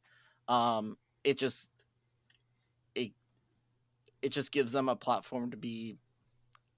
I'm not gonna say I things that I shouldn't say about people, so I won't. But Roundtable, what do you guys how are you guys feeling about it? So you go for it. Oh, okay. You go after me. Okay. Yeah. So on Twitter, what? Why are you like this? No, you like this. I'm gonna tell your mom. What if I tell yours first? This is so hilarious. Sorry. Well, we are your guys are mom's favorite wonderful. podcast, so. So the like on the lovely old saying like misery loves company. When I'm mad about something, Twitter's the best place to go and rally others to my cause. Mm-hmm. So that's actually one of the reasons why like we decided to make our like Discord free, is because I was scrolling through ye old Twitterverse and saw some pretty gross things, and I was like, you know what, like if I'm trying to get people into the game, like this is what they're gonna like their resources for it. Like when they're trying to connect with other people, like this is what we've got. No, let's fix that. So that's like one of the reasons like why we decided to kind of take the stance that we did. So yeah, that's all I have to say. I am not probably as deep into Twitter and things like that as a lot of people might be. I'm a lurker, and I always have been on pretty much every platform. So I don't see as much of the negativity, partially because I'm just not as deep into the medium. However, I think part of it that goes with the I hate this game, I'm leaving it with this doesn't have. Well, people, okay, bye. But part of it makes it hard to leave. I'm guessing that a lot of us had some, if not infinite, exposure to Pokemon growing up, or at least during some sort of formative years, and it's changed the way we think. There's a reason that we can name all of them, and there's a reason we know, what power moves have in the mainline games versus what they have in Go versus the TCG and all of that. It's so far ingrained in us that those that say I'm leaving have a hard time actually leaving. So I think that's part of it. Another part is there is an attention and I'm trying to be the Pied Piper and have people come follow me, but it's a carrot and stick problem. Lead with the carrot, which is sort of the stance that we've taken with ours. We want it to be a cool, fun experience that you can hang out with some local guys and play. And it's growing. It really started with people we knew. And so we've tried to go with that carrot approach versus the stick approach of follow me. I'm going to be negative about things. And like you said, misery loves company. So we try to stay positive as best we can. There are negative aspects about the game, as we all know. Plusle and Minun. Well, yeah, there's Plusle and Minun. So one of them's actually a negative. And there's positives. Hey. So, I think part of it is it's really hard to leave something like this because of the way that we have trained our brains to be, whether we view it as a positive or a negative game, or both. There is, it's so entrenched in us at this point to be something around Pokemon. And right now, with Pokemon Go being a mobile game, and you can switch from Pokemon Go to Twitter just like that, you can see something and complain about it immediately. There's an immediate gratitude or negitude that comes with being able to just move from platform to platform. And so why not? You know, I try to post things that are fun. Like I lagged a game once and beat a Garchomp with a Skitty. I love it. It's on our Twitter. I'll take that anytime. Exactly. It's on our Twitter, so I did win that match. Still a W. Very nice. All right. But those are the fun things about lag. I'm sorry for the loss of the other person, but I mean, I only played my 200 matches last season, so they got their win somewhere. But we try to be a positive view. If you've seen our Twitter, which JT does most of the twittering. Yeah. He's a very positive poster. Mostly it's about, hey, join the podcast, join the Discord, come hang out with us on the weekends. But we try to be positive about it. But again, we do fall under the blissfully ignorant almost always. And so that's sort of where we are. And because of that, we have the ability to maybe not need to pay attention to the things that are negative and not give them the satisfaction that they may be looking for, seeking that attention, trying to play, you know, the leader of the pack in a negative way. So we want to try to be a positive way. Yeah, where Ken literally has a plate that says, you want to be negative? Here's a plate of food, come closer. Well, look. But hold on. Before Ken goes though, I'm going to say it's one word. Addiction. Mm-hmm. Yes. It's built in. Think about it. If you were smoking, if you were a smoker and you smoke, okay? And you're like, I'm done. I'm quitting. Mm-hmm. You're still going to Mm-hmm. want to. Yeah. And then imagine if all the people you're around are also smoking, aka playing. I'm sorry to use this reference, but It makes sense. everybody around you is playing Pokemon Go. You're gonna be like, oh, I really want to play again. I should probably open the game. Just let me open up the game real quick. I just have to download it. It's only I'll just check. I'll see if I got a gift, and I might open a couple gifts, and then all of a sudden you're shiny checking, and all of a sudden it's community day, and all of a sudden you're playing. So all of a sudden you've made a podcast about it. All of a sudden you're doing a podcast. Right. Yeah. No, I think Adam, I think you nailed it. I think that was actually what I was going to bring up. I mean, that's 100% the elephant in the room, right? And because this game is a culture, and the way we play it is throughout our day, and we play when we're taking a shit, and we play when we're driving, and we play when we're doing everything. It's 100%. Whoa! I'm a passenger. I hit the button. But I think when it, just to close this out and circle back when it comes to Twitter, and this is the line that I really like to tightrope walk on, is because these people just don't know how to communicate. And I find pleasure in putting pressure on the fact that they have no idea how to communicate. And I say, like, look, you can be angry, you can be upset, you can be all of that stuff, but explain it. Don't give me 140 characters of why you're mad, right? Like I want to know, I want to talk about it, I want to get to the root of it, and I want to have a discussion so we can have some kind of understanding, because I'm not just gonna look at Waller's tweet and be like, this is it, blah, blah, blah, blah. Come on, bro. It's like, honestly, it's really about, how do I communicate my displeasure for what I'm experiencing? How do I balance that with the fact that I potentially have some kind of Stockholm syndrome going on, where I find joy, and the cyclical motion of this game is I find a completion feeling when I'm able to find negativity within the game, post about it, cause a cycle of negativity, and loop it over and rinse repeat. And some people get their rocks off like that. And that completion, that circle of life, that circle of like bullshit, negativity, toxic, whatever, that's how they continue and live their life. And like, for me, it's fascinating, but in like the worst way possible. So I want to be able to provide people a platform, and like Wildcat was saying, or even Astro, I forget who was saying it, but like, if you have the problem, like, let's talk it out.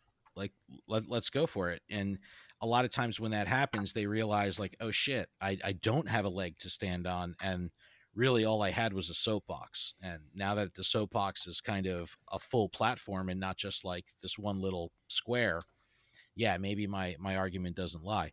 And I don't know. I just think it's a matter of communication. You know, people don't know how to communicate, and the easy way out to any scenario is to be lashing out and to have anger. And you know, I think we all deal with it. It's just some people exploit the fact that Twitter is kind of this pseudo anonymity where they feel like they could just be keyboard warriors and get away with it. Because it's a microcosm, right? It's its own bubble. If we were at GoFest, you know, no one would come up to my face and be like, yo, you're a shill. And if they did, I'd have to tell them why they fucking went the wrong one. You know what I'm saying? From Jersey. But it's like... and I'd be like, I'm from Canada. But hey, I can't get it out I don't even know what but shill like, means. No, but seriously, I I just do think, you know, it's I blame the parents, yo. No, for real. It's like it's just a matter of not knowing how to communicate. And yeah, it just comes down to true personality traits and an understanding of how to be a decent human. And if you don't have that quality, it's just going to be exacerbated and amplified on a platform like Twitter, because it's conducive to, you know, being filled with toxic waste. So that's where I'll close it out. But I love every fucking minute of it, so don't get me wrong. It's phenomenal. Never change Twitter. Actually get worse, please. So I'm just going to kind of insert this now because it's just too appropriate. It's really, really kind of close to what we were just talking about. One of the topics that I wanted to talk about from our show was FOMO, generally speaking, which has been kind of a source of some people being like, you know, I'm going to do this event, blah, blah, blah, difficulty, quitting, things like that. Sometimes people feel like they're being taken advantage of, etc. So I think ultimately it's, yeah, dude. Oh my gosh. In retrospect, it's funny. It's definitely funny. The best part is that there was a glitch where my screen showed 2 GoFest tickets, and like you clicked one, and it was like, pay for your ticket to the Mr. Mime event 2019. Oh my gosh. 2020 December 19th. Right. Yeah, I was like, that. no, put me back. We got tickets to that for free from Niantic, and we were still pissed. because I had to evolve. Oh It's the same thing. Don't make me evolve. Well, anyway, what I'm mostly curious about is FOMO ultimately like a good thing or a bad thing? And I feel like there's probably like 2 ways to take this. Like, as a player, is it good or bad? Like, is it a motivating factor? Without FOMO, I probably wouldn't be as successful in this game or have reaped the benefits I would have gotten from it. Or the negative of now I spend all my money, all my time playing this game and my life is falling apart. Or do you think it's a good thing or a bad thing for the integrity of the game in the long run? I'm kind of interested in both aspects. So I think let's start out, you know, I've been favoring BTW this entire time, so why stop now? So I'm going to pass it over to, actually, I want to hear what Wildcat has to say this first. is a wonderful question for me. I paid for the Mr. Mime ticket. I would pay for it again because it was an experience I got to have. It gave me something to do for 3 hours on a Saturday or Sunday. I don't even remember what day of the week it was. Mm-hmm. But what I've learned with this game, if FOMO's driving you to play it, just wait a month, wait a year. It's going to come back around. It always comes back around. But for the state of the game and in the game in general, it's good. Because how else are you going to drive the player base to want to keep playing? If there isn't something to chase, if I have to just catch 9,000 Rattatas, I'm probably going to stop catching. But after my 30th Rattata, you say, oh, but wait, here's this new thing over here. Shiny, look. You know, all the ADHD and all of us are going to go, oh, okay, let's go do this now. I need to go catch. I got to go do Stuffle Community Day, whether I'm pissed about it being 3 hours or not. Because I have to have that Stuffle. So overall, I think it's good. And it does drive my play. It absolutely does. And I think for the long-time integrity of the game, if they don't have that FOMO, they're going to lose their player base. Would you agree, Dino? Yeah, 100%. Actually, I'm gonna go with like the side of like the PvP for me. I always feel like FOMO whenever I don't do all my sets for GBL, for example. And if it wasn't for that, then I probably would be like, I'm just like scared like that someone will like pass me, like, or Wildcat like surpasses me in elo, and I'm just like, oh no, I can't let him do that. So that's why, like, for me, it drives me to play the game. And in a way, it's kind of like the addiction of this game brings the FOMO. What was that record from today, Dino? Where are you at today? So you only beat me by 1 win, okay? So so that way, like, tomorrow I'm gonna be like, all right, now I'm gonna be like, I need to get a better record the next day. Doesn't matter if you win by an inch or a mile. Yeah, right, exactly. So that's why I was like, oh, nah, I gotta get him tomorrow. So in that perspective, yeah. So like, I feel like addiction plays a lot in this, because I'm just afraid to like miss out on certain things. Even if I play for like 15 minutes, I still need to play the event for like Stuffle, for example, just because it's a really good PvP Pokemon. So at least that's how I see it. I feel like it is a good thing. You just gotta learn how to control it, where it's not like a bad thing and you end up broke, for example. Astro? Yeah. I think it's great for the game because it gets people to play. Even with the little man in the back of my head saying, it's gonna come back. You don't have to spend $6 on this ticket. It's gonna come back. I still spend the $6 on the ticket. For my mental state, my mental health, it's terrible. It's so bad. Oh no. Especially coming like, so I guess maybe for like the casual player or the shiny hunter or the Dex filler, something like that, or the raider, maybe not as much. But like when I started getting into PvP, I had just come back from like a year and a half or 2 years of not playing the game. And it was just like, wow, like all of this stuff. Like it wasn't until Defense Form Deoxys just came back that I actually had one. I have one Tropius that someone traded to me, but it's terrible and it's not worth doing anything with. And I wouldn't have one until this GoFest. So I'm already like, I'm catching all that. I'm doing all that. And it's just a constant like, okay, well, I'm going to catch this just because maybe one day I'm going to need it. Like we tell people to do that, but at the same time, like I take it like maybe a little too far, where sometimes I'm sending like the most obscure Pokemon I just caught to them, being like, "Look at this guy, good PvP IVs. I'm gonna keep this. I'm gonna build it," and they're like, "Why? That one's never gonna be good." But it is literally just the fear of, well, what if they stop spawning? Then I'm not gonna get it. We had that with a Sylph Cup last year, where Sudowoodo was like the top, like in the top 3 Pokemon to use for the cup, and you literally saw people in Discords going, "There's Sudowoodo spawning here. Go here," dropping GPS locations for Sudowoodo.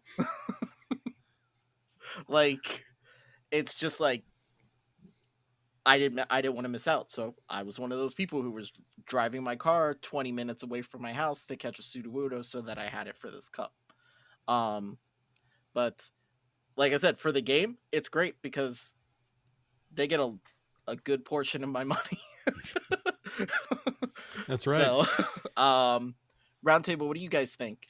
Yeah, I think the general macro FOMO, so as the events that people can travel to. Not everyone has the ability to travel. Like I think most of us will be in Seattle. That doesn't work for a lot of the world. I didn't go to Japan. I didn't go to Berlin. I haven't been to any of the things in Chicago. So I think for that, accessibility wise, I appreciate that there are other things going on during that time that the world can enjoy. Even if they're not in person with us. As far as the micro FOMO, things like regionals, unless you travel or have friends or know spoofers, I guess, you're probably not going to get those. And think about when Kangaskhan comes to raids. Well, Tauros doesn't go to raids, so where's the regional equality, I guess? So missing out on some things like that, it's just going to be part of it. Let's not get political here, everybody. Like, come on, let's keep it even keel. There are some things the forever missing out on. It's not spawning anymore anywhere. People will miss that if they're new. Whether it be a training crash course that you can get where, hey, we're gonna get you up to speed. You're level 5. Let's get you some interest in the game past Young Goose and an occasional ducklet. So I think there's goods and bads about Positives it all. and negatives. Oh boy. Plus one minute. Those can go away for good. That's fine. Yeah. I don't think anyone's FOMOing them. I'm definitely not. So I think there's good and bad about it all. It just really depends on which level of thing you could miss out on you're thinking of. All the way from local spawns, like you said, go find a Sudowoodo. Some people had them. Some people went to find them, and some people didn't have the ability to do so. So there's missing out outside of your control. The regionals. Not everyone can travel to Madagascar. But I think Niantic and the Pokemon Company are doing a pretty good job of bringing the Mr. Worldwide Go Fest to the people, so that we can all enjoy it. 305. Even for those that can't travel to the 3 specific cities across the world that have Pokemon. Yeah, I would say for me, it's a bit different because like I kind of set goals for myself in the game, like goals that like aren't necessarily like special research, but like I want to get past ace rank in GBL. But I know to do that, I need some specific Pokemon to do well in certain cups and certain leagues. And when I hear like content creators like Zionic or BTW or Fish and DeFi, they're like, hey, this is a good one, go get it. And I'm like, okay, that's the one I need to go. And like if I don't get a chance to, I'm like, oh, the FOMO, like I'm not gonna be able to reach my goal. So like that's what really kind of drives me. The shinies, there are some that I'll go hard for. If I don't get them, I'm just like, oh well, they'll be back. See ya. Or somebody will trade it to me. Like so eventually like you can put the word out there, just hey, I'm looking for a clone Blastoise or Venusaur, so if anyone has one, send it my way. So yeah, just kind of those things. Like FOMO doesn't really get to me too much unless it like impacts one of my like individual goals that I have for myself in the game. So and I'll straight up forget about something. If I missed it and give me 6 months, I won't remember it's there. So we're good. That's me. That's me. Funny. You know, I mean, I think in general, from a content creator perspective, FOMO's fucking great because this is something that's giving us talking points literally for the life cycle of our entire show. We've been talking about FOMO forever. We'll never stop talking about FOMO because it's truly there, and it's there in a level that's almost tangible, right? So I do think that it's good in that perspective. I think it's bad because it causes players stress. We play this game in a lot of cases to be therapeutic and to be cathartic and to make us feel better. So when there's elements of the game that detract from that and make us feel worse, it's kind of counterproductive to the core functionality of this game of getting us outside and exploring and being social and being positive, right? And then you could even take it a step further and look at like the core tenets and pillars of Pokemon proper, right? About having honesty and integrity and responsibility and accountability and friendship and love and all that kind of great stuff.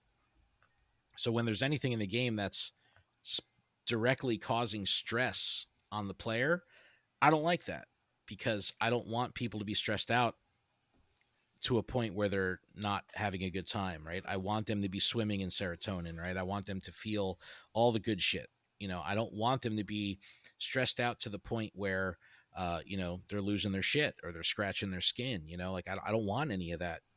But I do think that building anxiety to the point like, oh shit, I need to get this done is a great balance. And I think that Niantic does have a responsibility to walk that line of how do we, give our players enough anxiety that they're going to want to come back, but not enough to drive them away. And I think that is a very delicate task and a very difficult thing. And obviously we're talking about humans here, so everyone's going to react to this level of FOMO differently.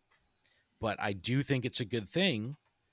But if you're not a person that deals well with certain stressors, even if it's something as trivial and as whimsical as a fucking free-to-play mobile game, right?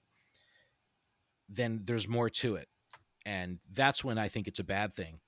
When the game that's supposed to bring you fun and joy ends up bringing you stress and misery, then it's counterproductive to the whole thing. So as a content creator, phenomenal. As a driver and motivator to play the game, phenomenal.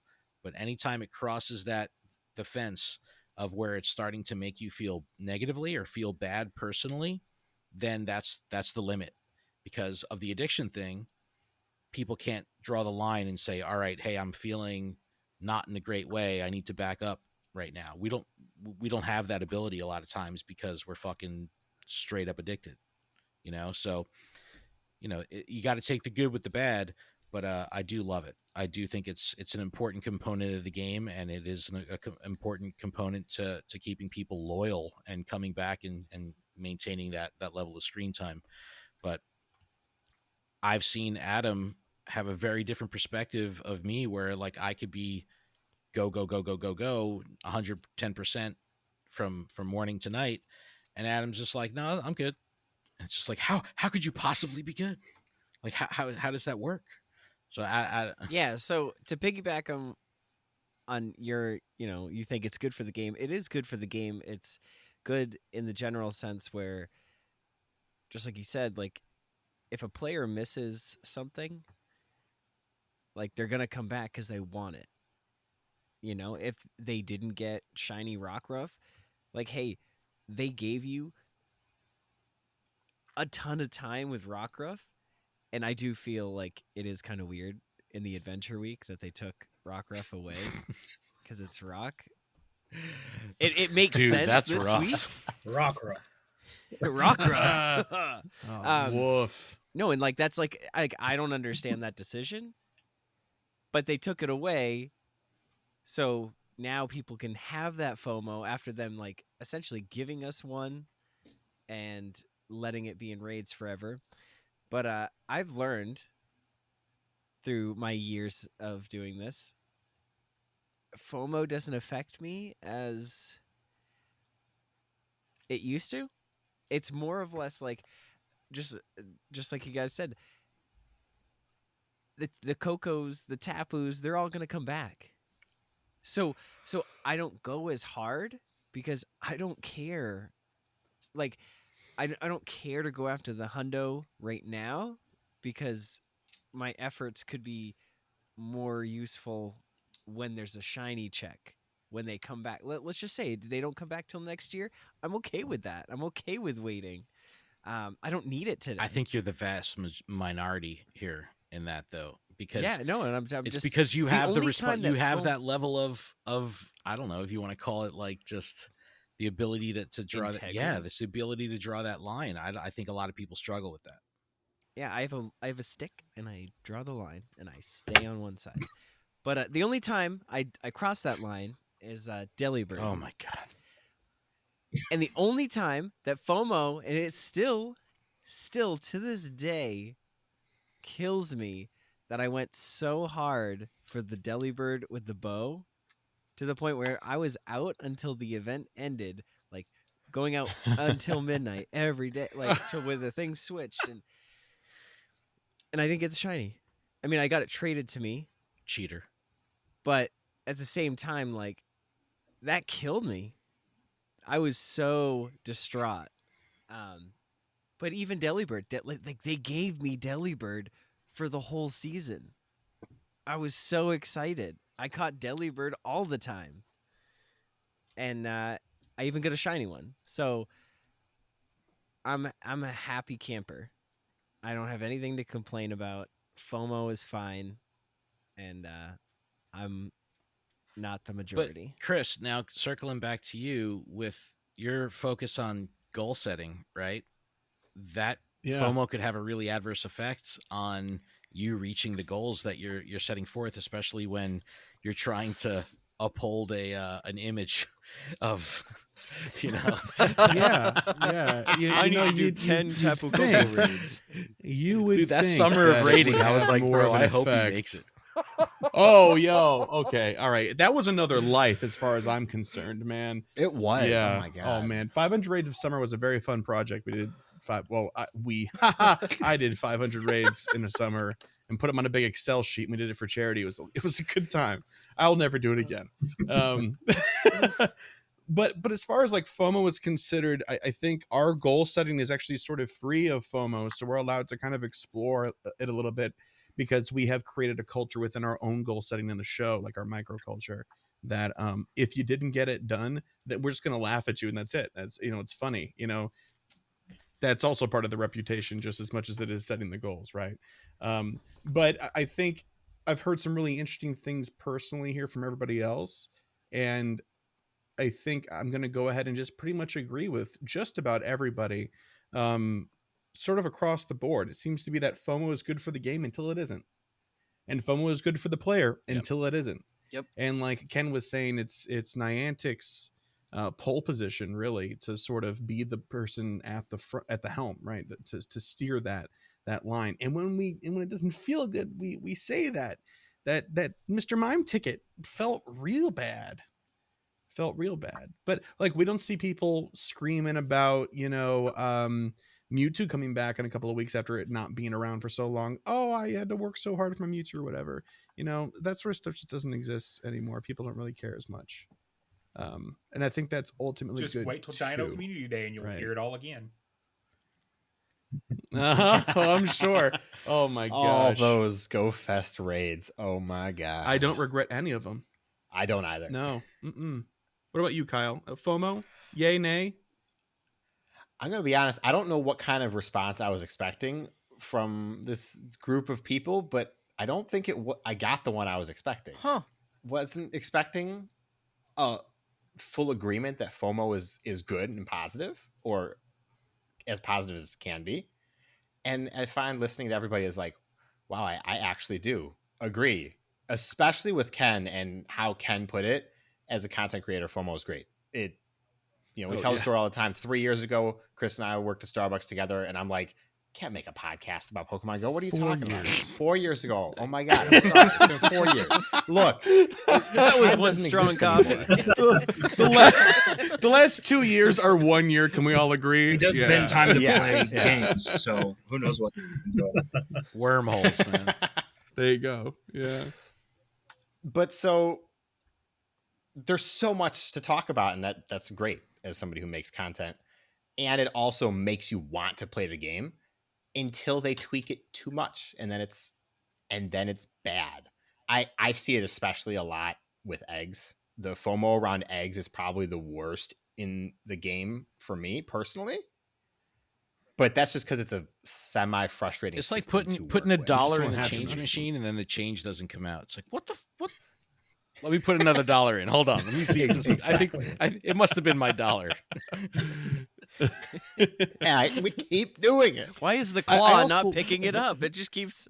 It's like it's not even trying. That controller is broken. I guarantee one day it will be female. I think that one thing we can all kind of say too before moving on from this topic is that as content creators, the FOMO is really good for us because it basically, like, none of us want to miss out on an event because we need to be informed so that we don't look like idiots on our shows, right? And okay, it's one thing. Well, hey, if that's the dynamic out of your duo, that's one thing, right? But there's absolutely that level of there are some community days I probably wouldn't have done the entire time, or a couple of raid days I probably wouldn't have cared about. Like, I already peel back from spotlight hours and raid hours as much as I possibly can because I'm just really not that interested. What are those? What are those? Yeah, but we have to talk about it every week. So even if we don't participate, we're still kind of participating. Yep. So maybe that could answer a bit of the muted FOMO-ness, especially coming from Adam over there.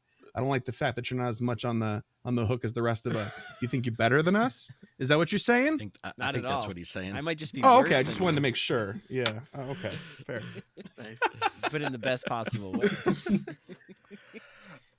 So one thing that we wanted to talk about, obviously BTW is a PvP centered podcast. We still talk about the general news, not as in depth as the rest of the podcast, but we do mention it because it does pertain to, PvP as well. So I was interested because I listen to all your shows. I hear the occasional PvP talk. I know Kyle, or is it Adam who has the Ekans? Or the Arbok? Arbok. Adam that just runs the Arbok. No matter what, he's just gonna be in there. I just won a match. He's got a Drotagon and he like switched out because he got my Clefable and I was like, oh,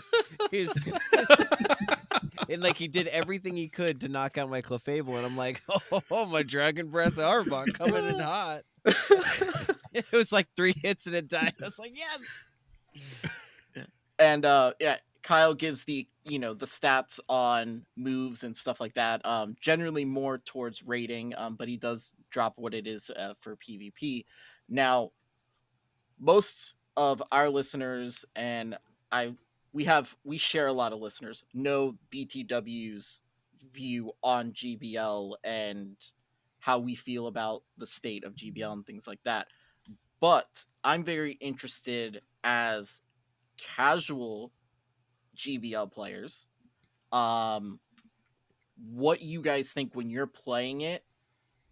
Like, what are your feelings towards the GBL aspect? Let's start with Roundtable. How do you guys feel about that whole situation?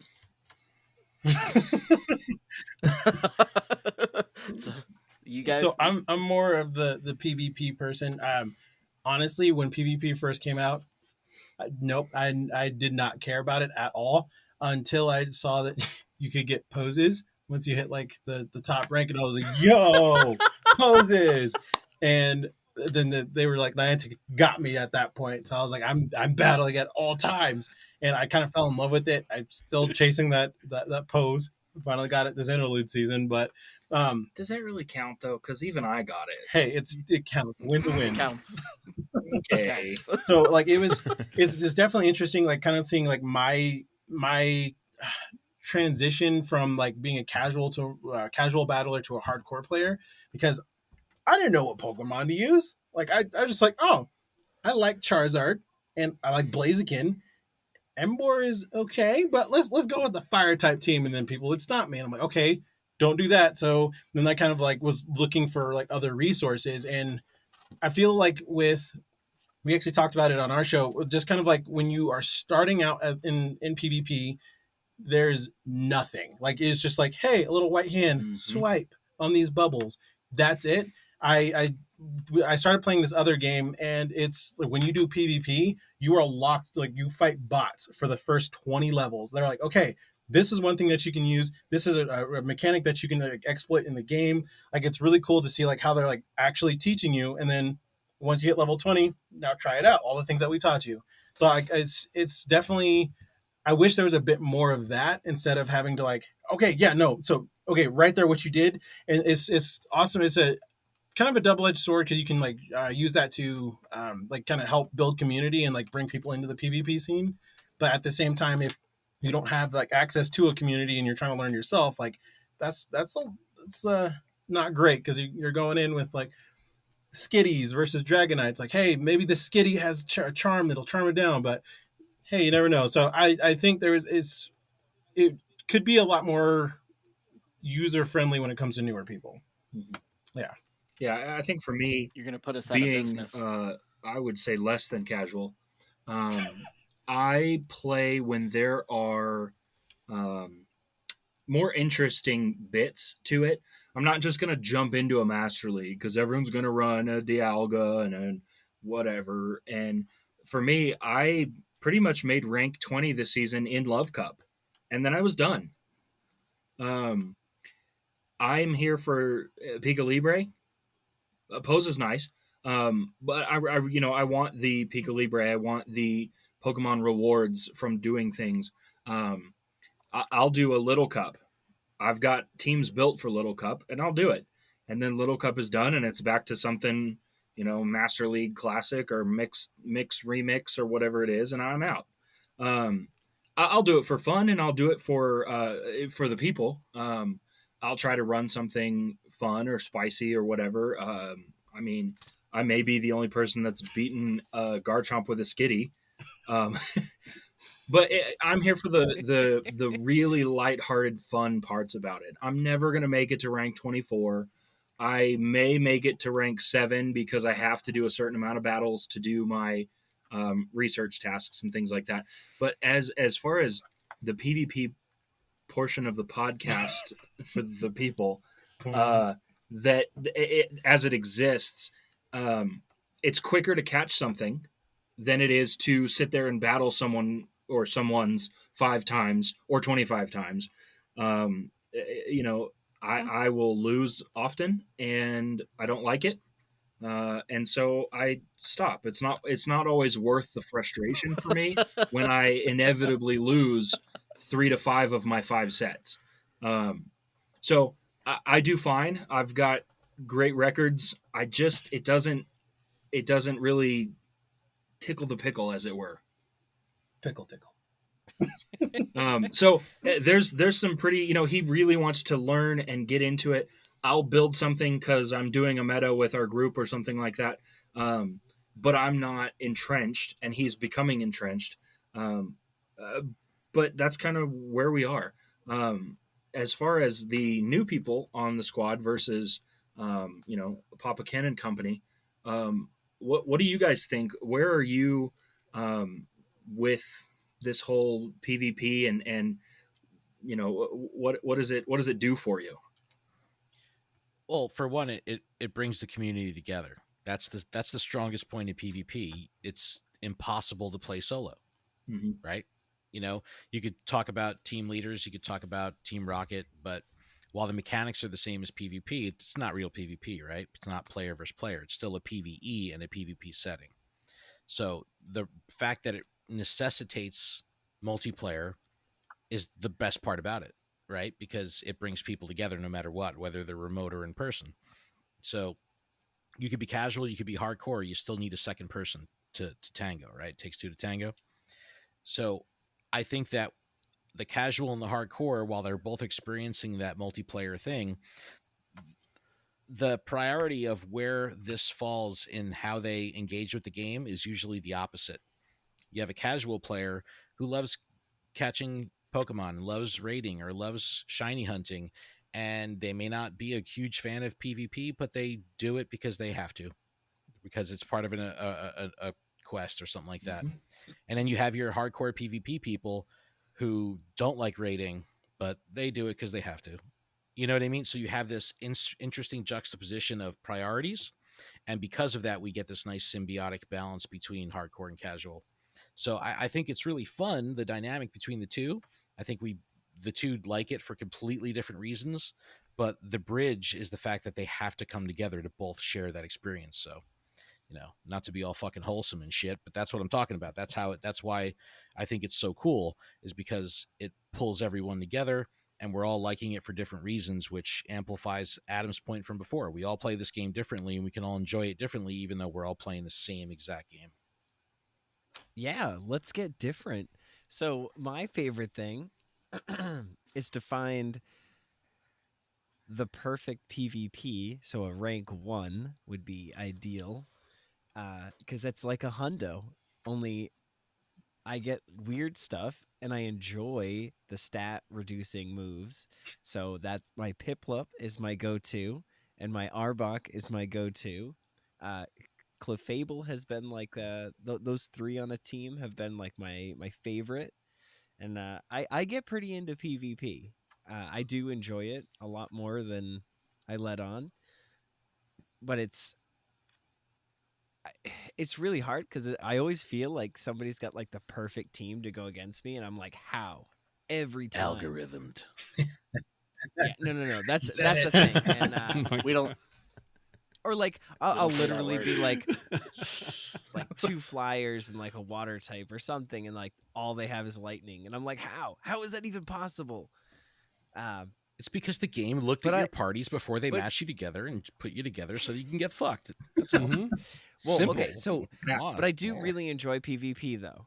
I do, and I don't know where the line is drawn but like between hardcore and like casual, because I'd say I'm like somewhere in the middle, because I enjoy it, but I'm not like super like let's go.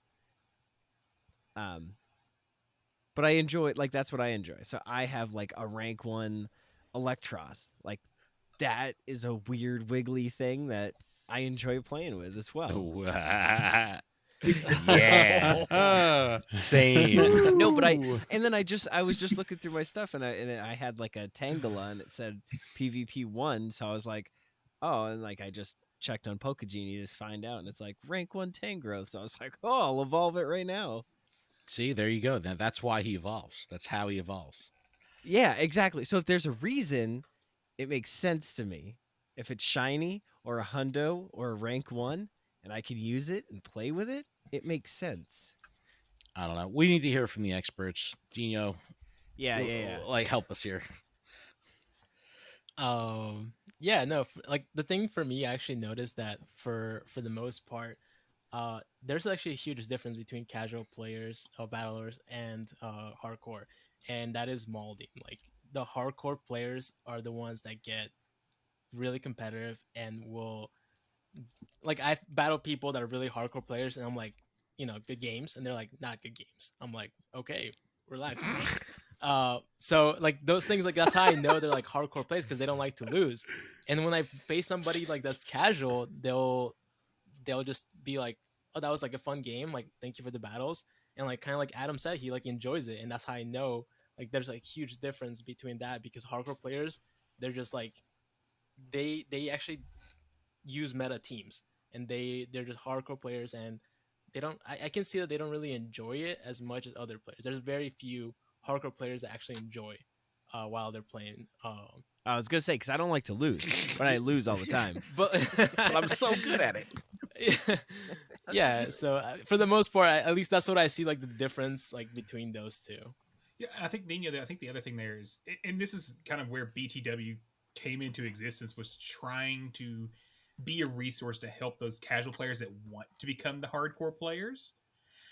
There's not a ton of resources out there in the environment today, and that's one of the reasons that we exist in the first place, is to kind of be that stepping stone. And we're really trying to even put more into our YouTube channel, content that's coming soon around, PvP basics. So I think the state of GVL, that's why I get so angry when people say nothing's been fixed, is because that turns away the casual player. If all they hear from the hardcore GBLers are, it's broken, it doesn't work, why are we playing this game? Why would you come and check it out?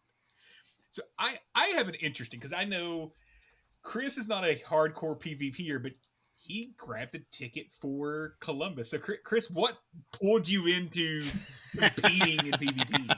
Oh yeah. Okay, that's wow. I'm being called on the carpet here for sure. All right, so I actually like PvP quite a bit, and Fish and DeFi bust my chops. Fish more so, because I don't know where his confidence in me comes from, but he's like, oh, like stop talking bad, like you know more about PvP than you give yourself credit for, and I feel like that's relatively true. I just don't consider myself an expert. Like I made it to the first regionals. The first regional tournament was in a bar in Chicago. It was wonderful. That first Sylph season, I really loved it. I was super into it. But GBL, I feel like, is a completely different monster in and of itself, and that's a good thing. It should differentiate, and I feel like we're seeing a little bit of coalescence here with some of the fun cups. We're like, isn't that similar to something that Sylph did? The answer is yes, it is. But I feel like that's all like good for it to be different, but when it's bogged down with things like technical issues or lag and stuff like that, that is a bummer. But to I believe Dinho's point before, and Wildcat's point as well, at like the optics that people put out there when you're supposed to be like a leader in the space is like not, it's not there. And it's up to these other people who don't get as much attention because they're not as loud, because they're not trying to be as divisive and get attention for doing that. Those are the people that when people find them, they grab onto, right?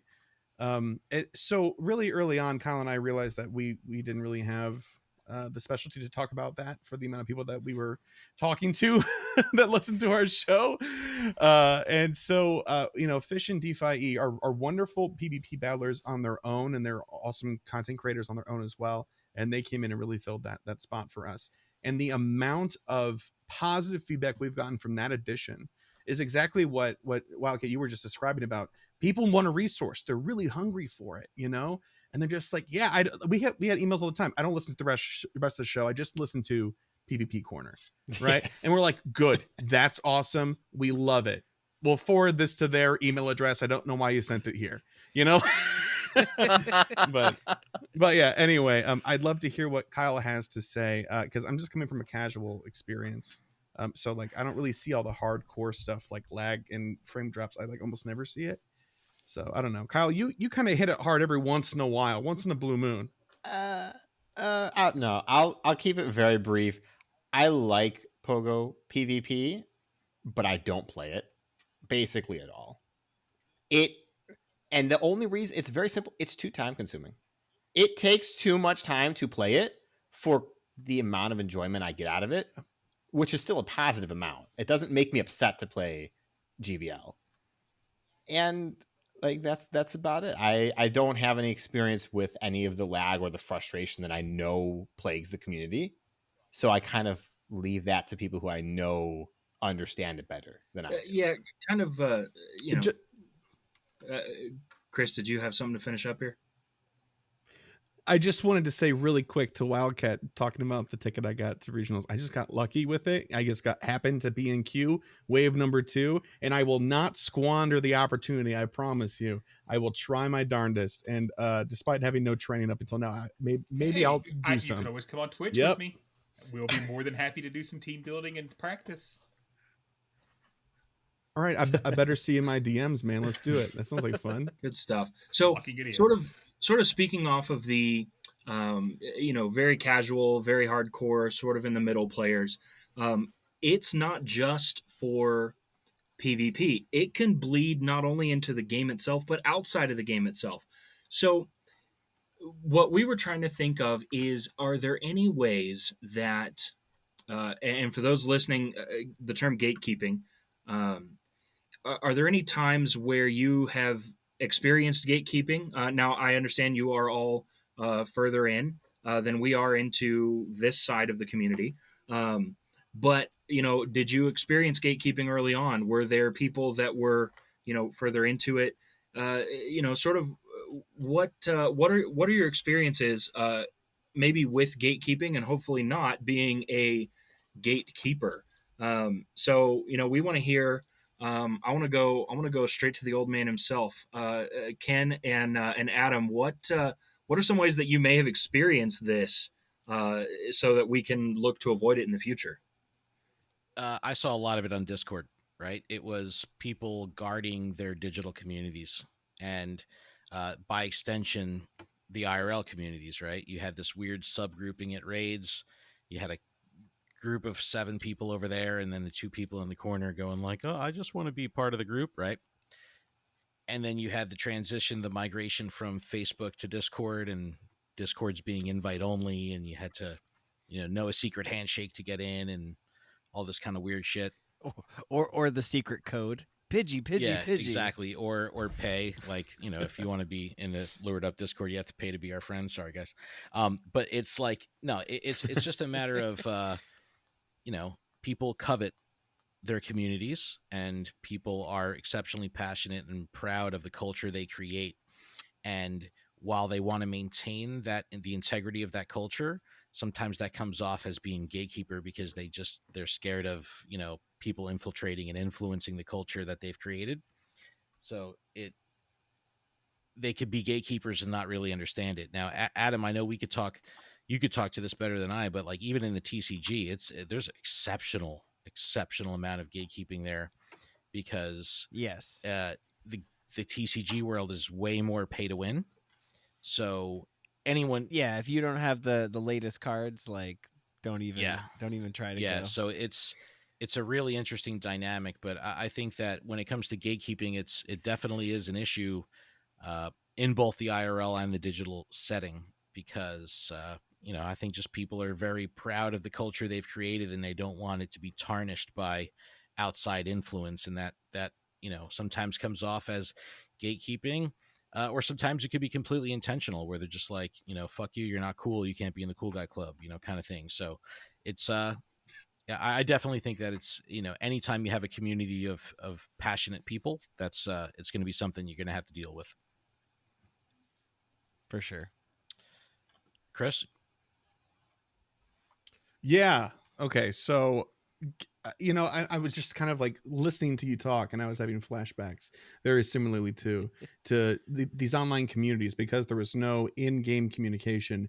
People had to cultivate their stuff. And before we had, pandemic, and everybody really kind of converted most of their local discords and things like that to more like larger area remote raids made that possible.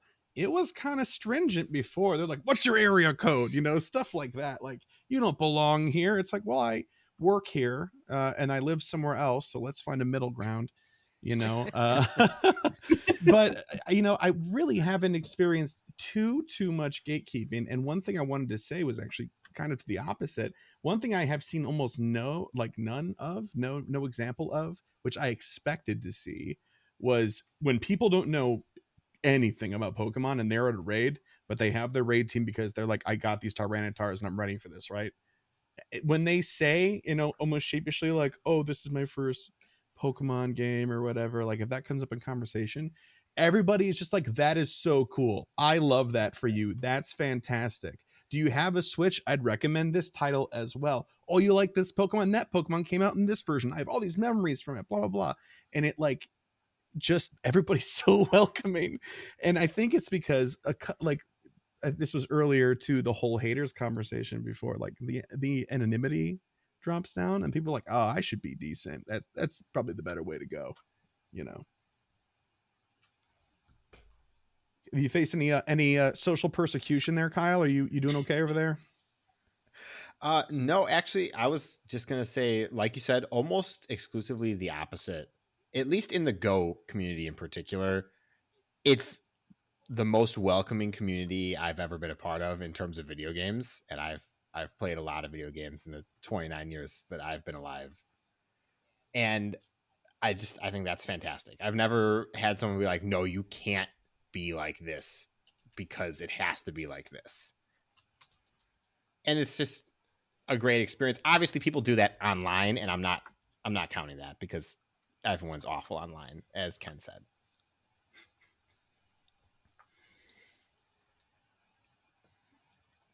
Wildcat, what do you think about that one? Yeah, so sorry. I will say I am very lucky to have an awesome local community. Pre-pandemic, we had a leader that strived to make sure everyone was included. So we would literally, on a normal weekend basis, have raid trains of 40 to 60 people every single weekend. Even after the pandemic, we had some other leaders that we tried to keep that going, but just, pandemic world, that kind of started to fall off. I will say in the GBL world, if you go looking for it, you'll find gatekeepers left and right. There's people that if you don't play it this way and you don't like these Pokemon and use them this way, you're not doing it correctly and you should just stop what you're doing. And that sucks. It sucks for the community. It sucks for, once again, getting new players into the game. This is a community-based game. Let's be welcoming. Let's go out there, and if you know you're playing someone that's new and they beat you, own up to it and say, good job. So don't be that gatekeeper that makes people think they've done something wrong for actually achieving something good. Shadow Prime, he kicked my ass last month in a tournament. Just demolished me.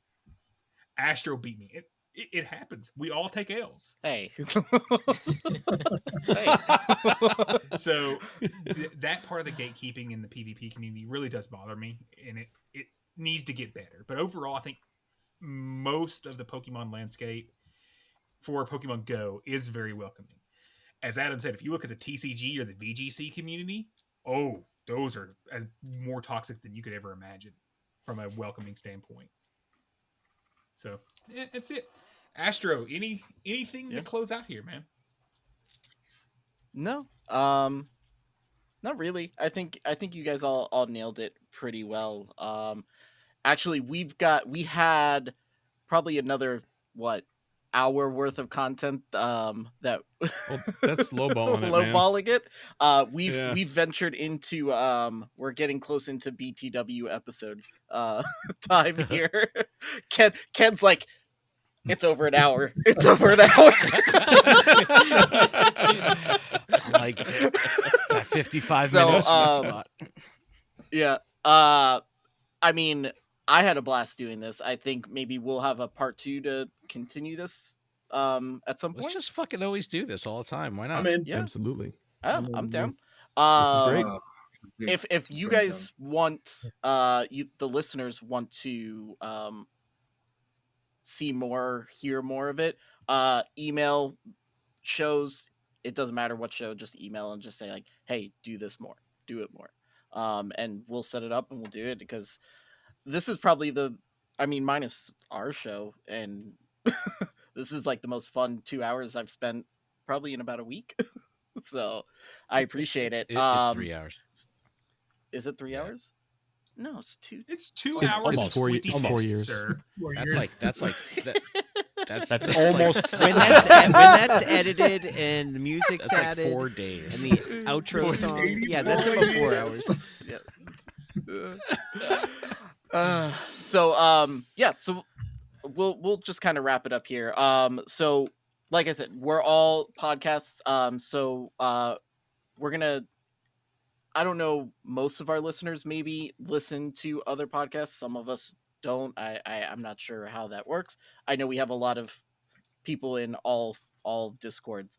But for the people who don't know the other podcasts, where can they find you, and what days do your shows drop? RTC? So we drop every Thursday, unless there's anything special going on. We drop every Thursday. You can find us at RT Chatot on Twitter. You can email us rtchatot@gmail.com.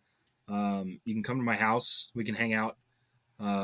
Whatever works for you. That's how we want to talk to you.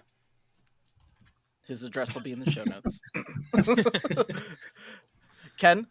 You could just go to PokemonProfessor.com. That's our podcast network, where you can get links to everywhere that you could find us. Also, for the BTW crowd, if you're into PvP, I also run a PvP Discord, New Jersey Go Battle League. So also you can get links to that. It's a wide open Discord, so I encourage you to join and play against some of the best battlers in Jersey. And just check out luredup.com, PokemonProfessor.com. You get all our links there. Appreciate it. Chris? Yeah, so anything GoCast Podcast, you can pretty much just search GoCast Podcast and find us, but most specifically GoCastPodcast.com for all things GoCast. And we drop our show anywhere from Thursday to the next Tuesday. Generally speaking, there's an episode a week. Sometimes there's more. So we try to keep consistent in that we have 4+ pieces of content out every single month on roughly a weekly schedule, and we're very grateful for it. Maybe 3 days apart sometimes, but who cares? Yeah, no, honestly, yeah, we published one and then we recorded like a day and a half later, and we're like, I don't have any Pokepoll responses. Oh, that's right. Oh yeah, I totally forgot to mention that. We're actually moving to a new schedule. We're going to be live streaming all shows going forward, starting next week, Tuesday nights. We also do a TCG podcast, so we're going to be doing like a podcast block on Twitch Tuesday nights, 10 o'clock. We'll be doing Lured Up, followed by our TCG podcast Special Conditions, and then the audio format will drop every Friday. Awesome. That's awesome. Just to close us out, mail at GoCastPodcast.com. Yep. You guys are all cool with your .coms. Must be nice. It takes we have years on our belt. Don't worry about it. RTC at AOL.com. AOL. I was actually thinking like .co or .net, maybe .org. Just Ooh, Hey, see it- .org. See if .podcast is available. That'd be pretty cool. You're Edit that out. right. Somebody will take it. Edit that out. We don't have enough money to pay. done. We got $4. Timestamp. And the That's enough. BTW podcast, we come out every Wednesday. I've been pretty good with that, so proud of myself there. You can check out our website finally. Yay. btwpvp.com. That'll give you links to pretty much everything that we have going on.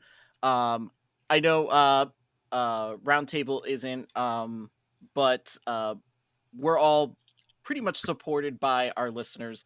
You guys are the reason we do this, whether it's just the occasional "you guys are doing a good job" tweet, or it's a monetary donation or something like that. I will put the links for all the shows, websites, Patreons, all that stuff in the show notes. We all have a tendency of crossing over. I know I've been on PvP Corner. Me and Wildcat did some stuff on Lured Up. One day I'm going to have Ken rain check me on a talking shit episode. Ooh. So, Let's go. I just want to thank all of you guys. Like, this was amazing. I had a blast. Thank you all for taking time out to talk about this. I felt like it was something important that our listeners maybe don't get to hear all the time. So, thought it was fun. I hope you guys enjoyed it. Yes. Yeah, thanks I so had much a for lot of organizing fun. This is this. great. Thanks for This is having us. wonderful. Awesome. So like I said at the beginning of the show, this is a special edition of BTW's Fireside Chatot that comes out on our YouTube every Friday, yes. It's our discussion piece, I guess. It's basically where we want you guys to email us and tell us how bad we are or something. But as far as the super show goes, I'm okay doing this more Yes. often. I think we all kind of agreed with it. So we will keep you guys posted on all that. But again, thank you to all the hosts for joining us, and thank you to everyone who is listening or watching this on YouTube.